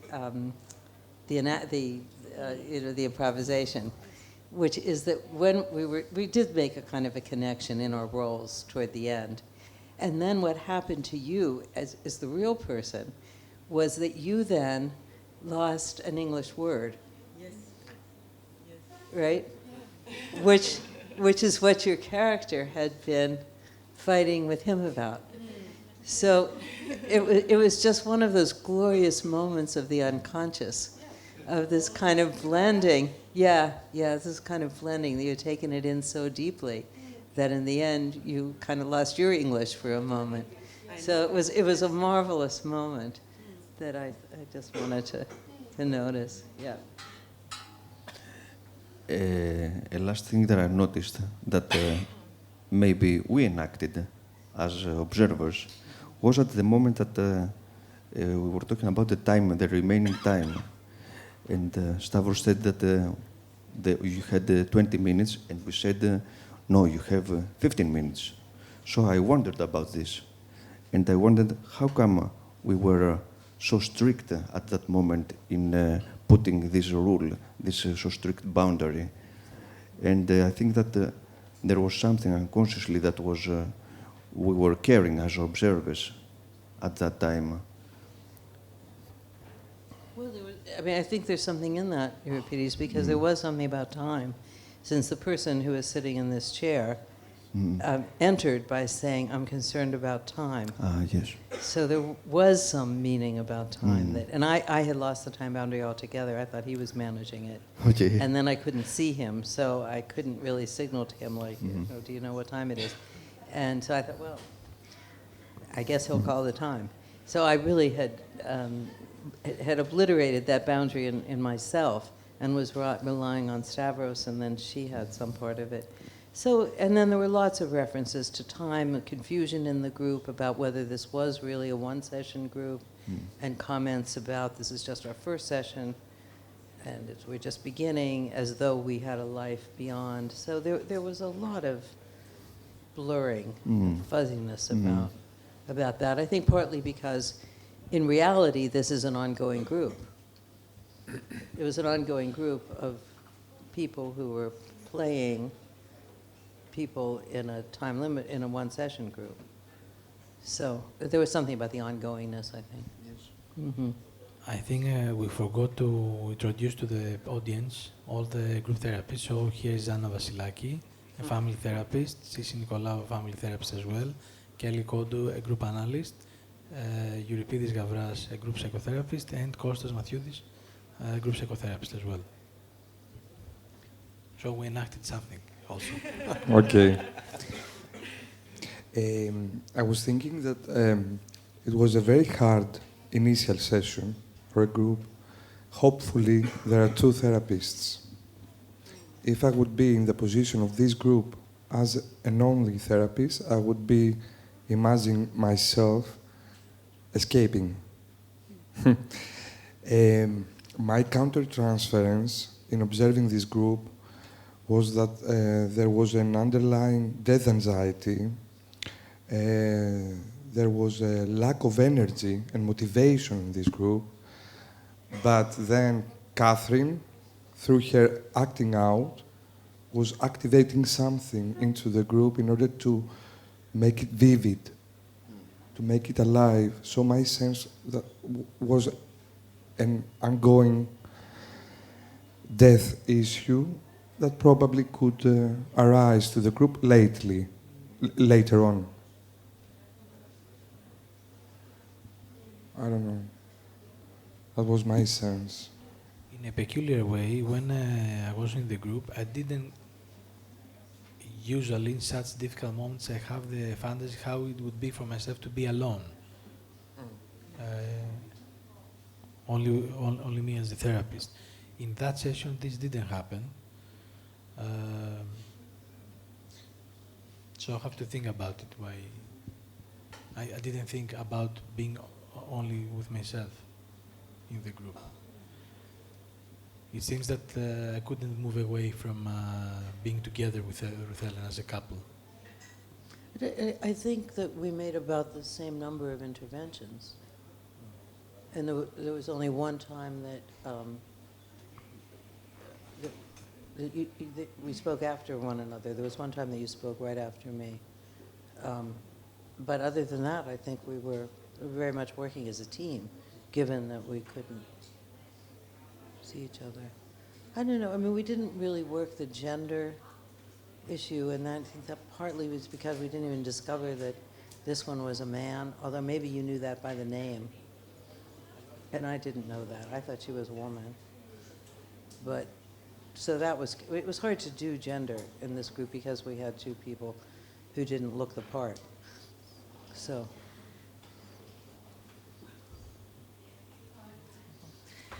Well, for me, it didn't quite feel like it was the first session of the group. For me, it felt like it was like the group went through a wide range of emotions, from fear, from hostility, to vulnerability. We had the subgroup of men who formed really quickly. I mean, the three men together, they found some things in common. I think the whole group was fighting for things in common in general. They were fighting for cohesiveness as a group. Catherine, on the other hand, is trying to deny her dependency needs.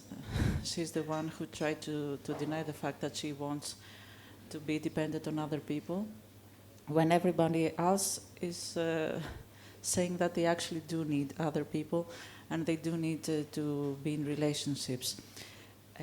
I think that Fanny's used Catherine very well on an interpersonal level now. People were using each other very well in order to play out their interpersonal difficulties. Fanny's came to the group and said that he had an issue with his wife, who wanted, and he wanted help about that. So even though at one point he becomes aggressive with Catherine and tells her that she can leave the group, on the same time he's the one who asks her back. When Catherine was silent, Fannis is the one who asks her, why are you not talking? So it seems that Catherine was very important to Fannis as well at that point. And of course, the three men were very important for each other, but nobody talked about, you said something about them being in front of too many women and how they felt about that. So I think this issue was not fully explored. Why did they need to turn to each other so much? I saw that the majority of interactions was in the left part of the group, in this part, and there were very few interactions in the right part of the group. Joanna and Chris was the one who was sitting in between the two therapists, and we do know that this is a very difficult spot to be in. So I'm wondering if that had to do with Chris being silent throughout the whole group. Joanna also did a very good job, as you said, with you, by saying that Catherine reminded her of her sister. So I think that Catherine actually played a very important central role, of course, for people to play out their difficulties. That's, I think, what I have. Asimina also showed her compliance. I think everybody were very honest in their interactions. They showed their difficulties very quickly and very honestly. I didn't have the sense that people were being not genuine to what, even though they were playing characters, I thought they were playing their characters very genuinely. So it was very interesting for me that Asimina, who was such a compliant person, sat next to Catherine, who wanted everyone to comply to her. And they had a very interesting interaction there. These are my thoughts.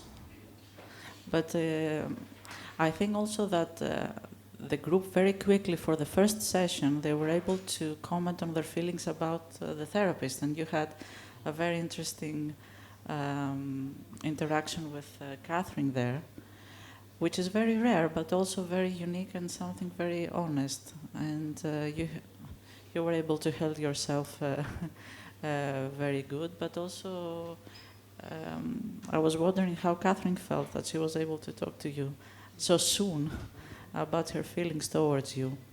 And of course, the feelings about Stavros came out very, very quickly. That it seems that men were the vulnerable and the good object in this group. This is what I felt also.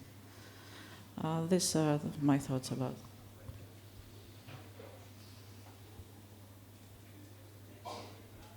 I agree with Kelly that it wasn't a typical first session because many therapeutic factors were obvious.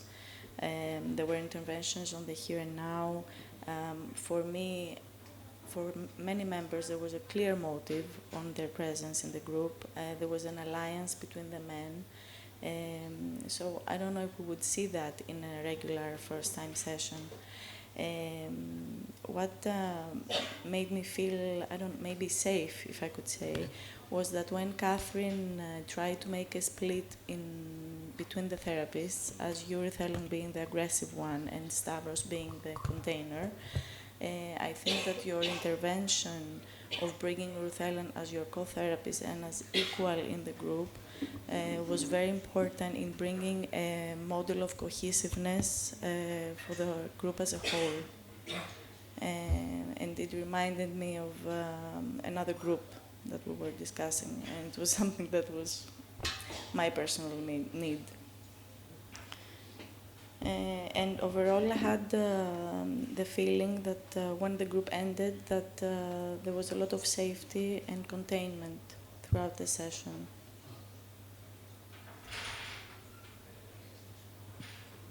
Actually, yes. One type of subgrouping, apart from the gender, male towards women, it was the people that were having individual therapy with me. Yes, exactly. And people not having individual therapy. And I think there, this split, apart from the realistic parts of that, it was offering the group as a whole a way to split itself to bad, to negative and positive feelings, and that was unconsciously the group was trying to induce that in between the therapists. So there I felt that I should say something about the alignment between the two therapists and how that I was watching that, let's say. That was a signal to the group that I'm watching what's going on.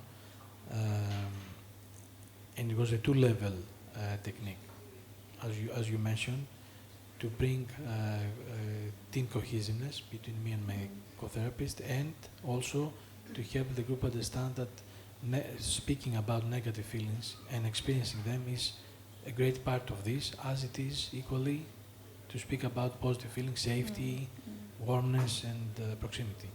And as modeling to them. And another thing that happened was at some point with Kelly and Euripides, we kind of cut off from the group and we started talking about food that was on the counter. That's my escape too. Not on food, but... At what point? Do you remember? It's around middle towards, not the end. I think that when there was this talk about sleepiness, that sleepiness brought this aggressive enactment, because I said actually to Kelly and Anna, I want to eat all of this. Bring them on. So there was something enacted there through the sleepiness. Maybe very deep sadness that was there. If I would be in your position in this session, my main query, unconscious of course, would be how to interconnect the monopolistic part, whatever it is, with the silent part of the group. There was an obvious splitting. So my question to myself is how this group is going to be a whole group. but you tried hard on this through your interventions. Actually, my experience of the group was that the aggression was coming from the silent members and not from the obvious angry, more energetic person, that was Catherine. So I was experiencing the attack on the linking coming from the silent members. So I was thinking, as you said, what kind of intervention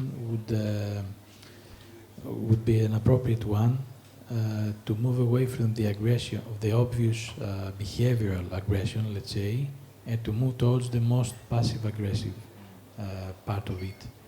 I didn't find a way, but that is, if we continue with that group, that would be a crucial issue, I think. Of what you are saying now, I'm thinking that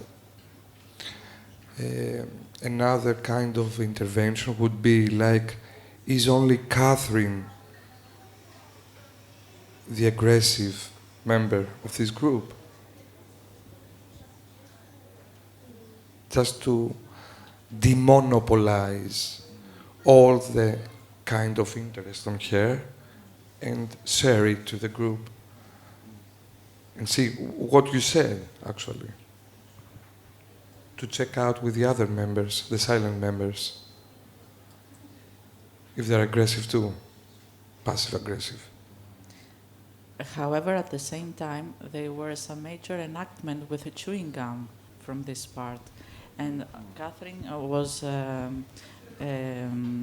rising from her chair every now and then and going to take water and search for things. And at one point, there was some passing of chewing gum between Antonis and Asimina and Catherine here. And I really wondered why nobody commented on that. Because there was a huge split, exactly like Costa said, between the members who were acting kind of manically and the members who were acting very on the depressive side. Edie said something, commented something to my ear about the chewing gum. How do they allow the members to chew a gum? And they also tried to break the boundaries. Fanny's, he said also About the coffee shop. About he said something.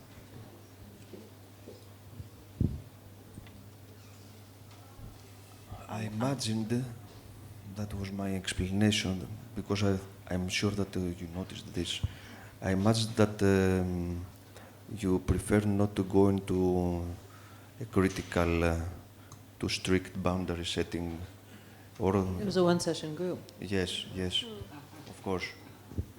And there are always will be things that will be for the next sessions in this meaning. Oh, yeah, I mean, I think it's important to stress for those people who aren't familiar with group therapy that generally there is an understanding in the group that interactions among the group members should be kept in the group rather than taken outside, and that we ask members of groups that if they should meet outside, either by chance or by arrangement, that they bring that back into the group so that we all have access to what's occurring among us equally, and that while there may be temptations to try to develop friendships out of the group group is a place to explore one's relationships with others so that one can develop other friendships rather than to make friends within the group. So that's what Euripides is talking about, that there generally is some understanding about meeting outside. And if this were an ongoing group, then in the first session, if this were coming up, you might want to repeat that. But I don't think you have to leap on it. In other words, what they were trying to do was to sort of explore what kind of relationships can we have with one another. So if it were ongoing, then probably sometime at the end of the first session, you could say, you know, people are having this fantasy of meeting outside. Wouldn't it be nice if we could make a social group? And maybe that has to do with not yet being sure what kinds of relationships we can have in this group. So I'd really bring it back to the group contract without in any way sounding punitive, like, you know, don't you remember, you're not allowed to do that. Yes. I mean, you really don't want to get into that place. I also just wanted to say something else about aggression, but I'm not sure what it is I want to say clearly enough to articulate it. But there's aggression and there's aggression. And what Catherine was enacting was a kind of aggression that was so over the top that it almost wasn't meant to be taken seriously as aggression.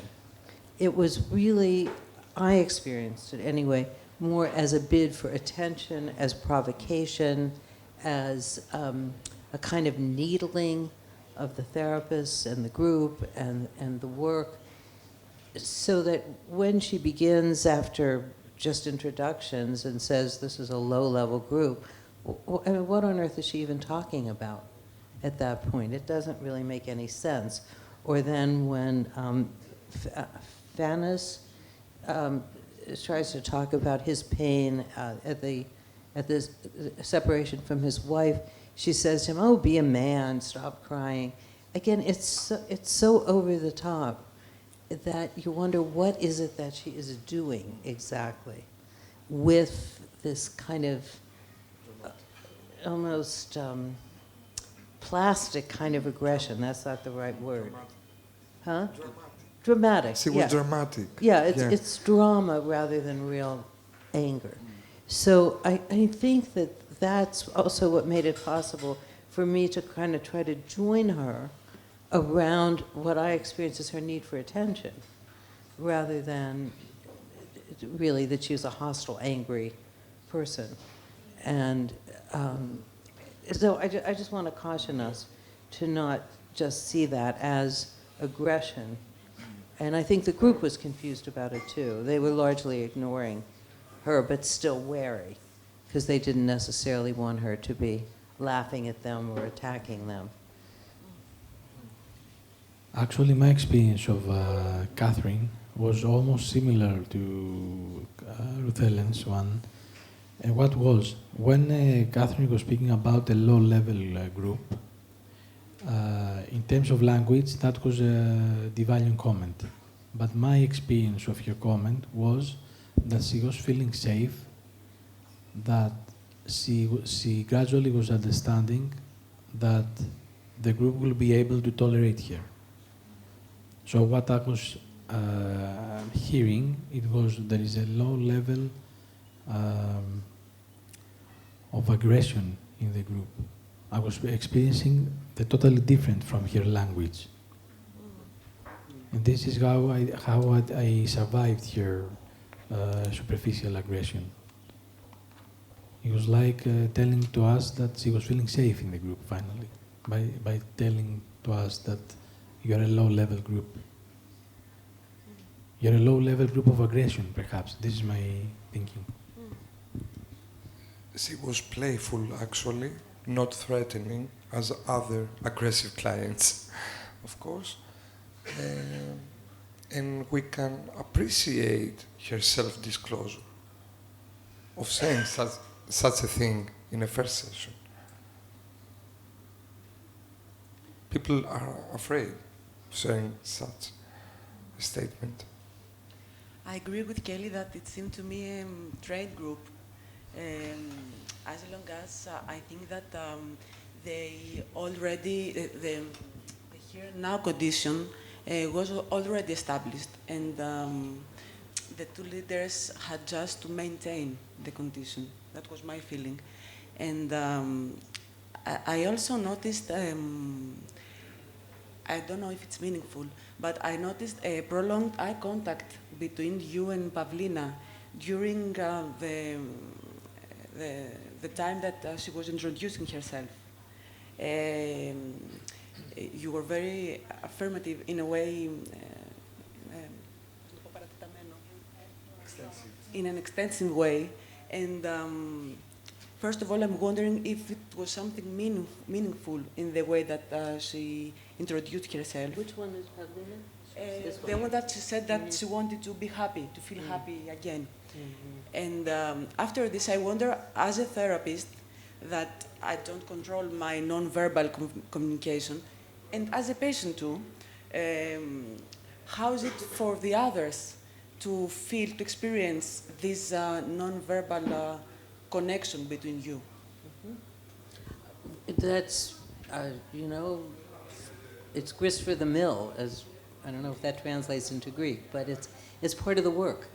In other words, people have reactions to it. Like if you were in my group and you said, boy, it looked like you had a real connection with her, we would just pick it up and work with it. What was that like for you? What did you think that connection was? Did you have a thought about why that might have been? Were you wanting something similar? Did you feel like it wasn't hearing you in the same way? Just go with it. Yeah. I think it's time to receive, as a group, me, Kostas and Helen, questions from the audience now. Thank you for your comments and your good thoughts about this. I also think we should invite the group to comment. We sort of skipped that. Those people who were in the group who heard us talking about you, if you want to say something about your own experience that we may have missed, that's fine too.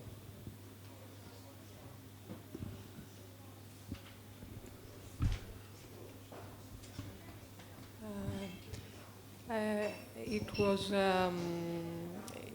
many of the comments were true for me. I could sense that on one level, Catherine was scapegoated, and I was part of that. I was excluding her, but on another level, I was including her and kind of complementing with her. And the playful aspect of her aggressiveness was true when I connected with her and said that that's a good one, which was a joke, but it was an aggressive, passive-aggressive joke. So I think that what you were saying about implicit and explicit aggression was very true, that some members were more explicit, but there was a lot of implicit aggression, and that's why I felt very safe with both of yours interventions, yours which was containing about the bad aspects and the negative feelings that are also part of the group, which made me to consider a lot my own aggressiveness. It felt very containing. And also I appreciated a lot how you bonded with an increased arousal with Catherine. This was also very containing for me. And maybe the time issue maybe had something to do with this opposing dynamics of shall we trust the group and leave ourselves being lost in the group, or shall we still keep ourselves in control and not trust others? It's just that.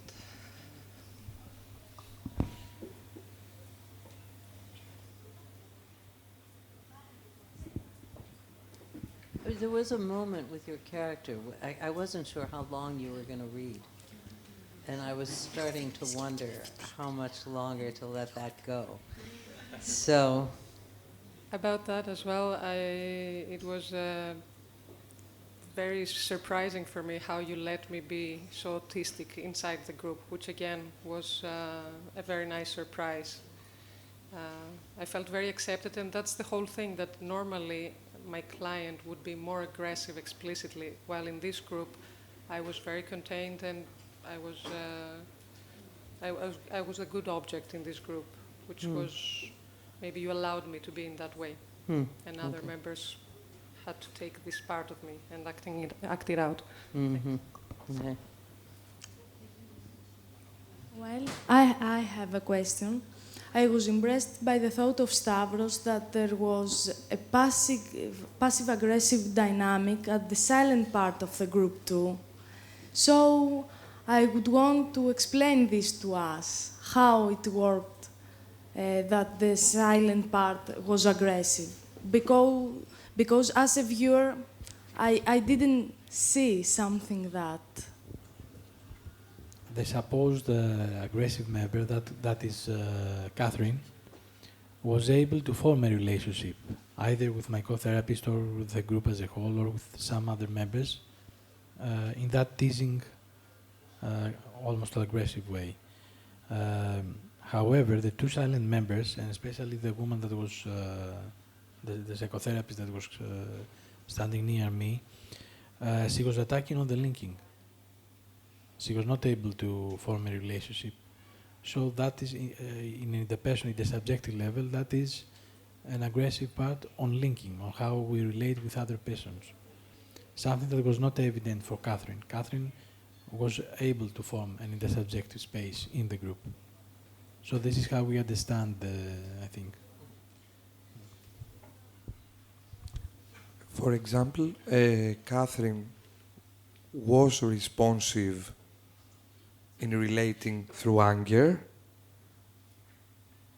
playful anger, okay, not a threatening one, as I said before. But Joanna, who was here, was not responding at all. She was cut off.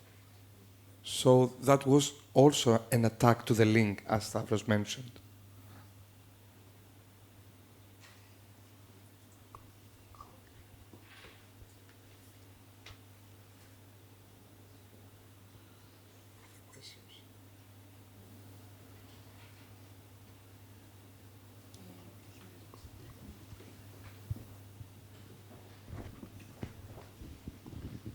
Well, I would like to thank you all because it was a nice performance, I would say. First of all, it was a very convincing first session. All the members played their roles so well, so that after some moments, after some time, I forgot that they were playing roles, and it was as if they were the patients they supposed to be. At the same time, I appreciated the enormous work done by the leaders of the therapists of the group, the conductors,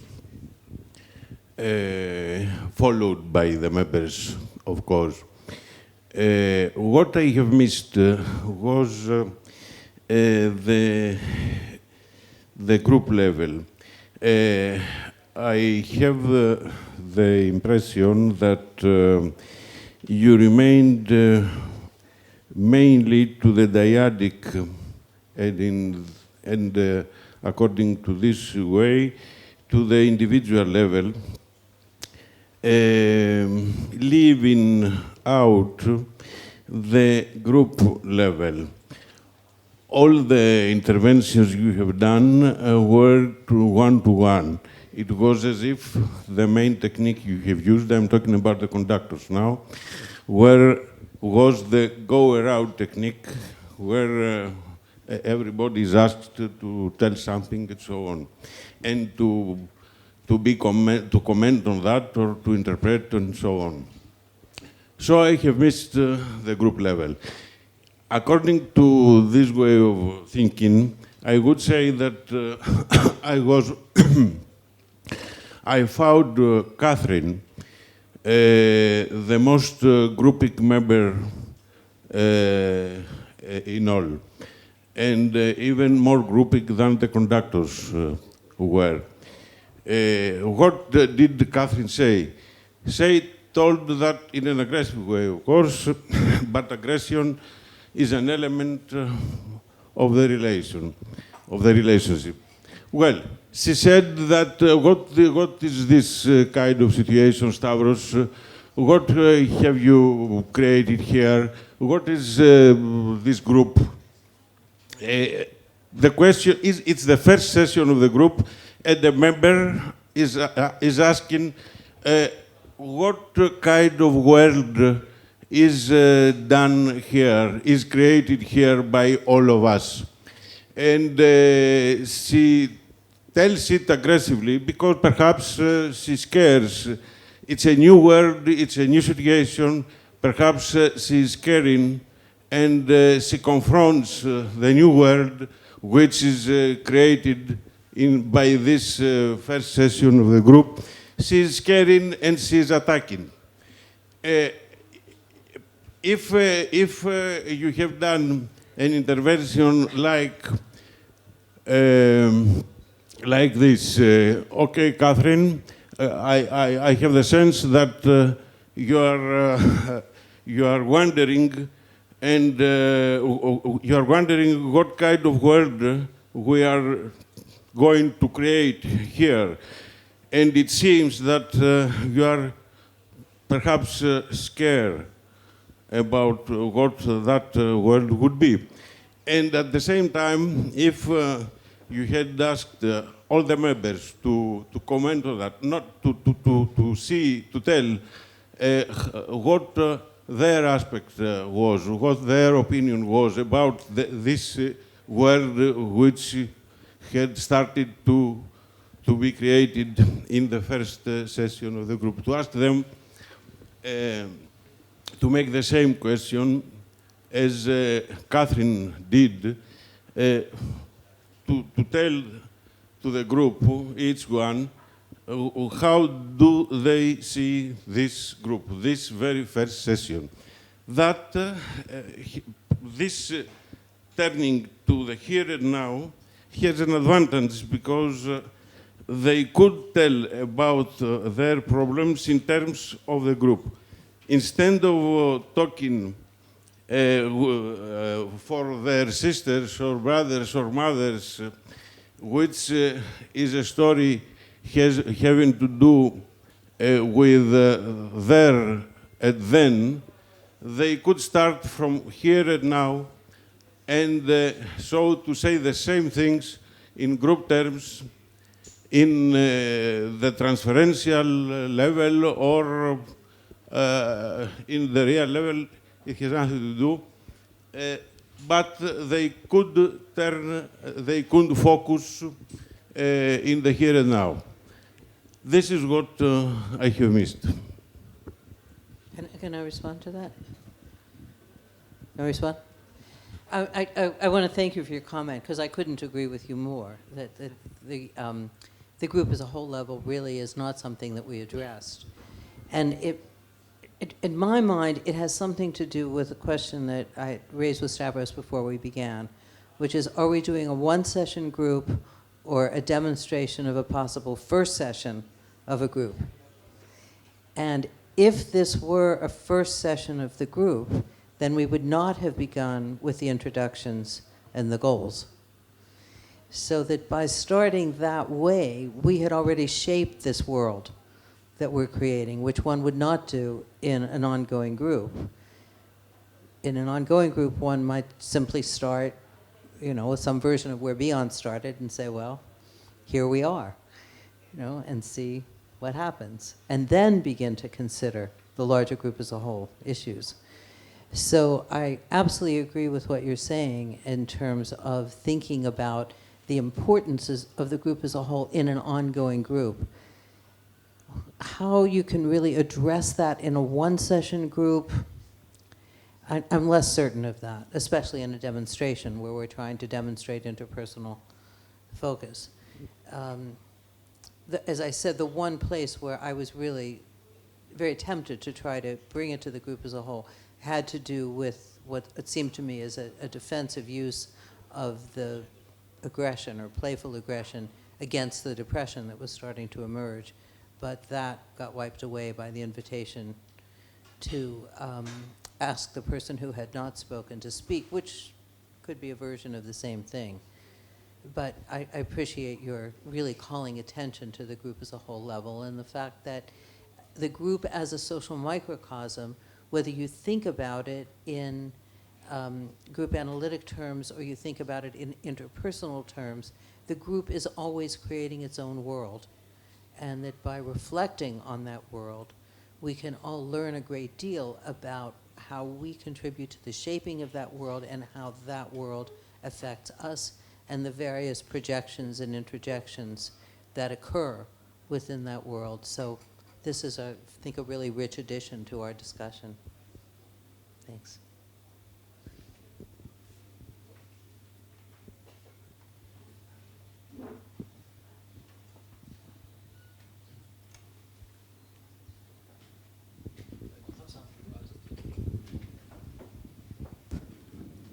Hi.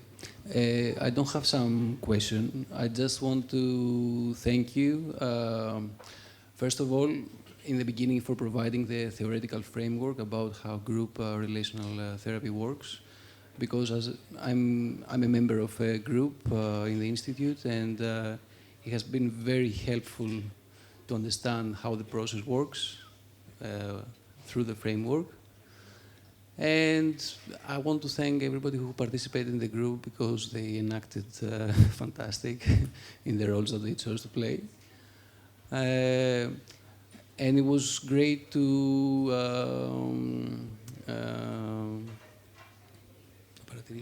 observe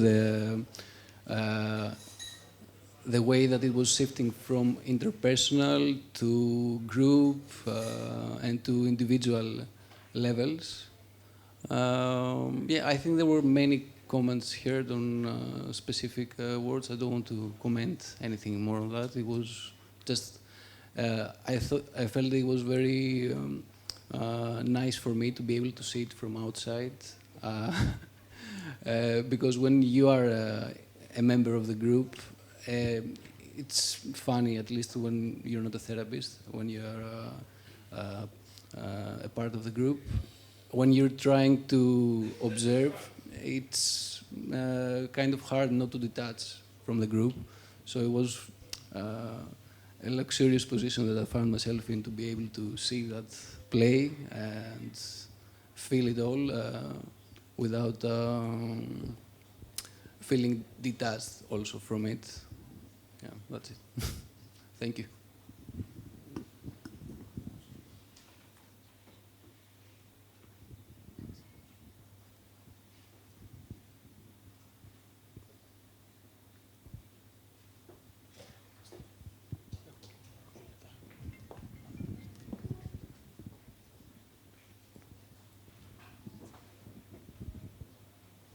Thank you for this session. I would like to pose a question. I think how much difficult it is for a therapist to manage the aggression of the member, and so that does not resolve that, so that does not have a disaster. This is the question.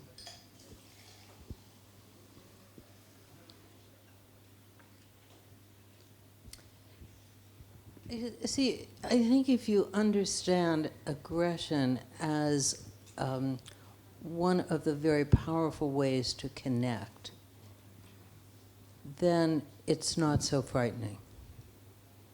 Because generally, when people are expressing, and now more genuine aggression in a group, it reflects an effort to connect with, to be related to other people in an emotional way, to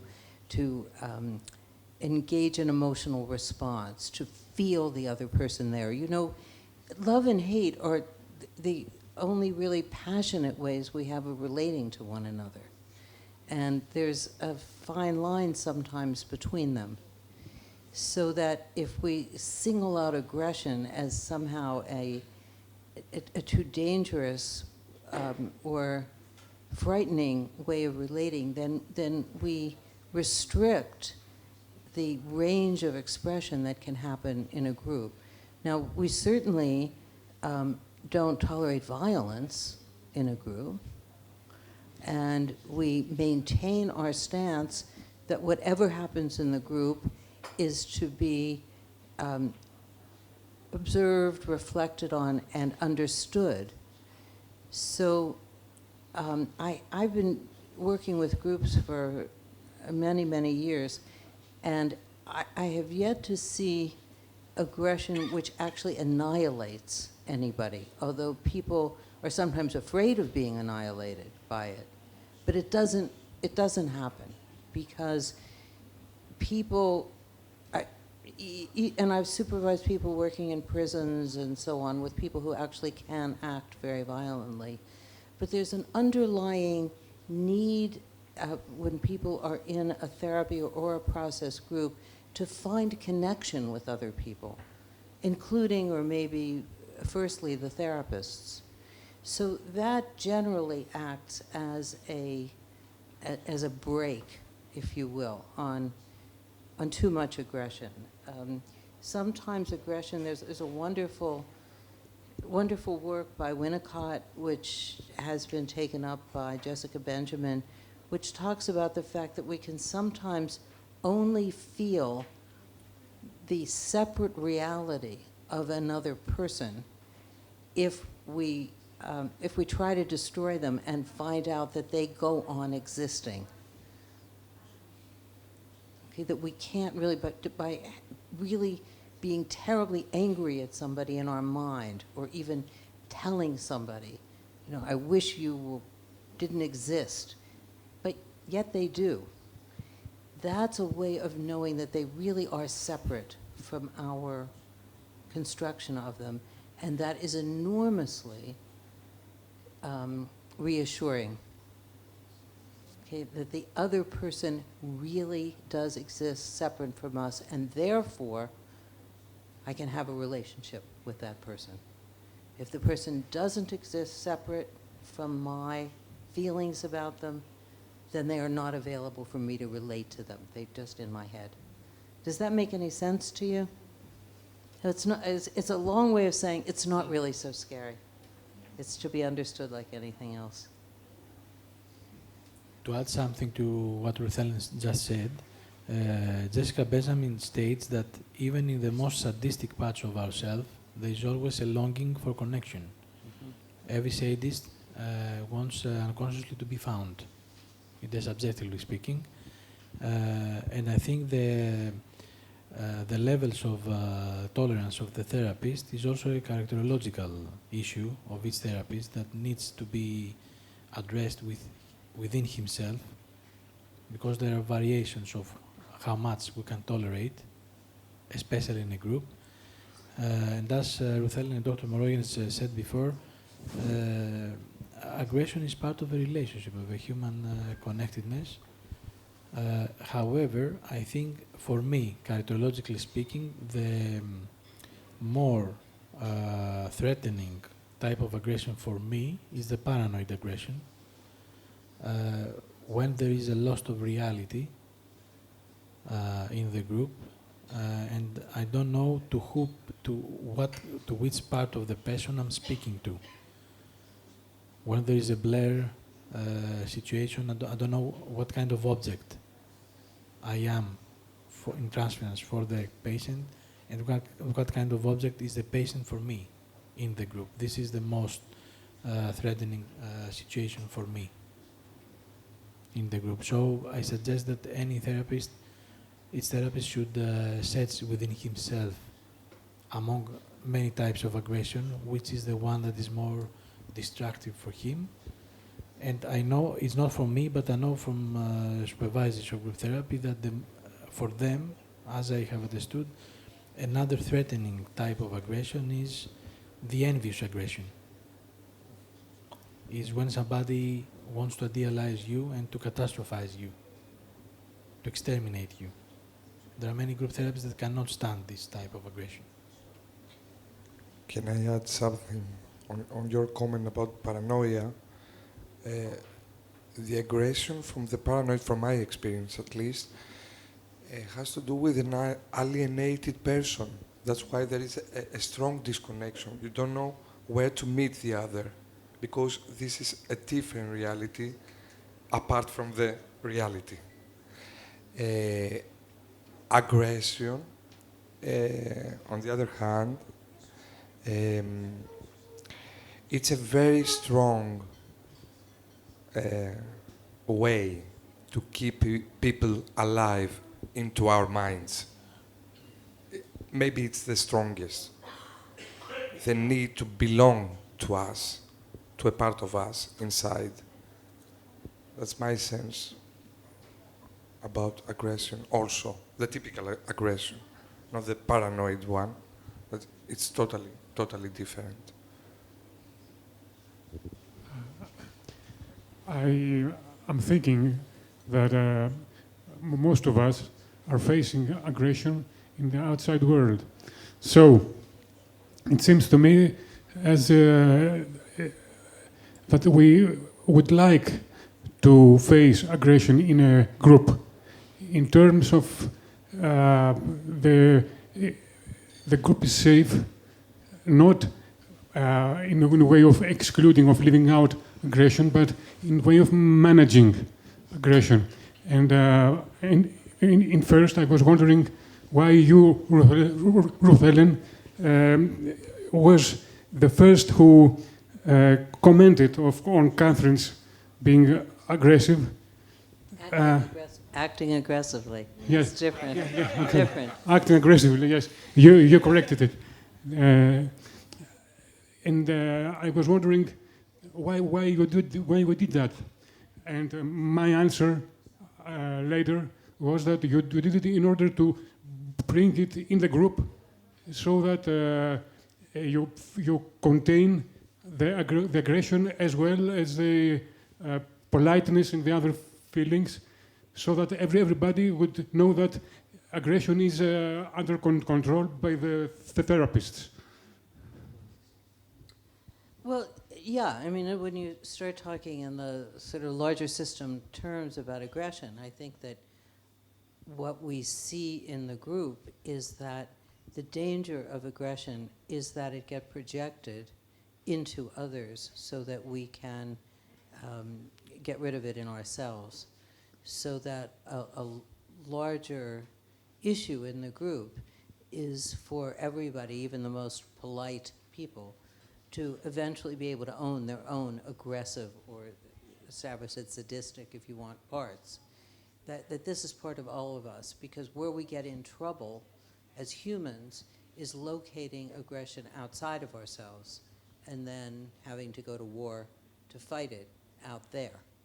And the only solution to that is that we all come to own all of our parts and to recognize how we, as a large system, divide up those parts so that we can get rid of what's unbearable in ourselves. So that yes, I mean, I think your comment is exactly right, that by noticing aggressive behavior and then asking what kind of response she's wanting, my comment, I wasn't accusing her of being of acting aggressively. I was saying, you're acting aggressively, and I wonder what kind of response you're expecting or wanting from people. So I was trying to put it in a process term and get her to think about what she was doing. But she heard only an accusation that she was aggressive and that there was something bad in that. And so that got us off on this sense that I was acting aggressively towards her by telling her that she was aggressive. So this wasn't exactly paranoid, but it was a misunderstanding. And then the question was how much effort to put into clarifying that misunderstanding when it was already clear that she was just going to fight with me no matter what I said. So then we had to try to find something else, which was to let her carry that aggression for a while, but not lose sight of the fact that she was not the only person in the group who was struggling with aggressive feelings. So that is absolutely right, that whatever an individual is expressing, he or she is also expressing that on behalf of the group and others in the group. But there's a limit to what you can do in one session. So here we're kind of expanding our understanding and imagining what might have occurred down the road if we had the opportunity to continue with this. Yeah. Can I comment something Sure. also? Stephen Mitchell says regarding therapy, but also in real life, that there is a huge difference between need and neediness, aggression and aggressiveness, and distraction and destructiveness. And if we can comment on this difference during therapy, as I think you did with Catherine, we can work really better during therapy, because the way I saw it is that you commented on her aggression and not on her aggressiveness. And that's a huge difference. Yeah, I think that as therapists we have to maintain our understanding that everybody has all of their parts. So this was an aggressive behavior coming from an aggressive part of her, But what she heard and what other people are afraid of is that to have that noticed would mean that she's all and only aggressive. And it's that she was protesting, which of course is understandable, because she was saying, well, I'm not just aggressive. And so it's very important for the therapist to always be acknowledging that you know that people have other parts, and that your part of your job will be to try to help the group not put people into slots. So if down the road she got labeled the one with the aggression, then that's something you would want to start to intervene on. How come? Yeah. But aggression is something that one should own. We are all aggressive. Oh, otherwise we'd be dead, as Costa said. Exactly. Yeah. I mean, aggression, like our passion, that's what keeps us alive. Yeah. I think the worst danger for the group therapist and for the individual therapist, but especially for the group therapist, is to ignore the existence of aggression, and especially when it is expressed in the here and now. This is a major issue, and Spotnitz, a group analyst from USA, warned us that if the therapist doesn't say something about the aggression, as Ruth Ellen stated to Catherine, not as something that should not happen, but giving the signal to the client and the group that the therapist is attuned to this kind of particular expression of wanting to be connected with others, with the aggressive part, the group will be destroyed. If the therapist doesn't, in the very first moments of the group, in the first session, if it doesn't offer the security to the group that I am watching what is being happening here. Well, and I think that happened when Catherine said to me, you were being aggressive towards me. And I said, you experienced that as aggressive? And she said, yes. And I said, well, perhaps it was, but it was also affectionate. Yes. So I tried to hold that duality, because I hadn't meant it as annihilating. I wasn't trying to, when I told her to go back to sleep. A little bit annihilating. Okay, you were owning your aggression too. Just a more general point that I was thinking about. Since you said initially that in group therapy, the feedback that comes from other members is most crucial and most valuable, many times more valuable than the feedback from the therapist. Is this a way that we can say that the siblings transference inside the group therapy has an advantage towards the parental transference? That can we consider that siblings transference is perceived as more important than parental? Yeah, because I think we saw a hint of that with the silent woman. What's Ioana, who, although she was quiet, she actually did an important piece of work. And she said that when she experiences herself as with her older sister, she feels that she's nothing. She kept saying, I have nothing, I have nothing. My older sister here, I have nothing. So helping her work through the relationship with her imagined transferential older sister here could be extremely useful in a way that work with the therapist was not, because it wasn't about an authority person, it was a peer. So that would be a great piece of work that she could do. Where is she? Ioana, are you? Ioana. Yeah. Did you feel anything in relation to that in the role you were playing? There's an issue with the sister. Yeah. So that's what I'm trying to have my patient get into a group for that reason. There's a thing there. And I felt like that I was annoyed by her. I was nothing in front of her. So you could see the hope in trying to work that out with her. Yes. Good. Thank you. Good. So this is the end. We want to thank you all for your participation. The workshop has already been videotaped, so it's going to be played out through YouTube, I think tomorrow. We will let you know via email. and we wish you the best. Thanks. Thanks. Thank you all. Thank you, Ruth Ellen. Thank you all. Thank you, Stavro.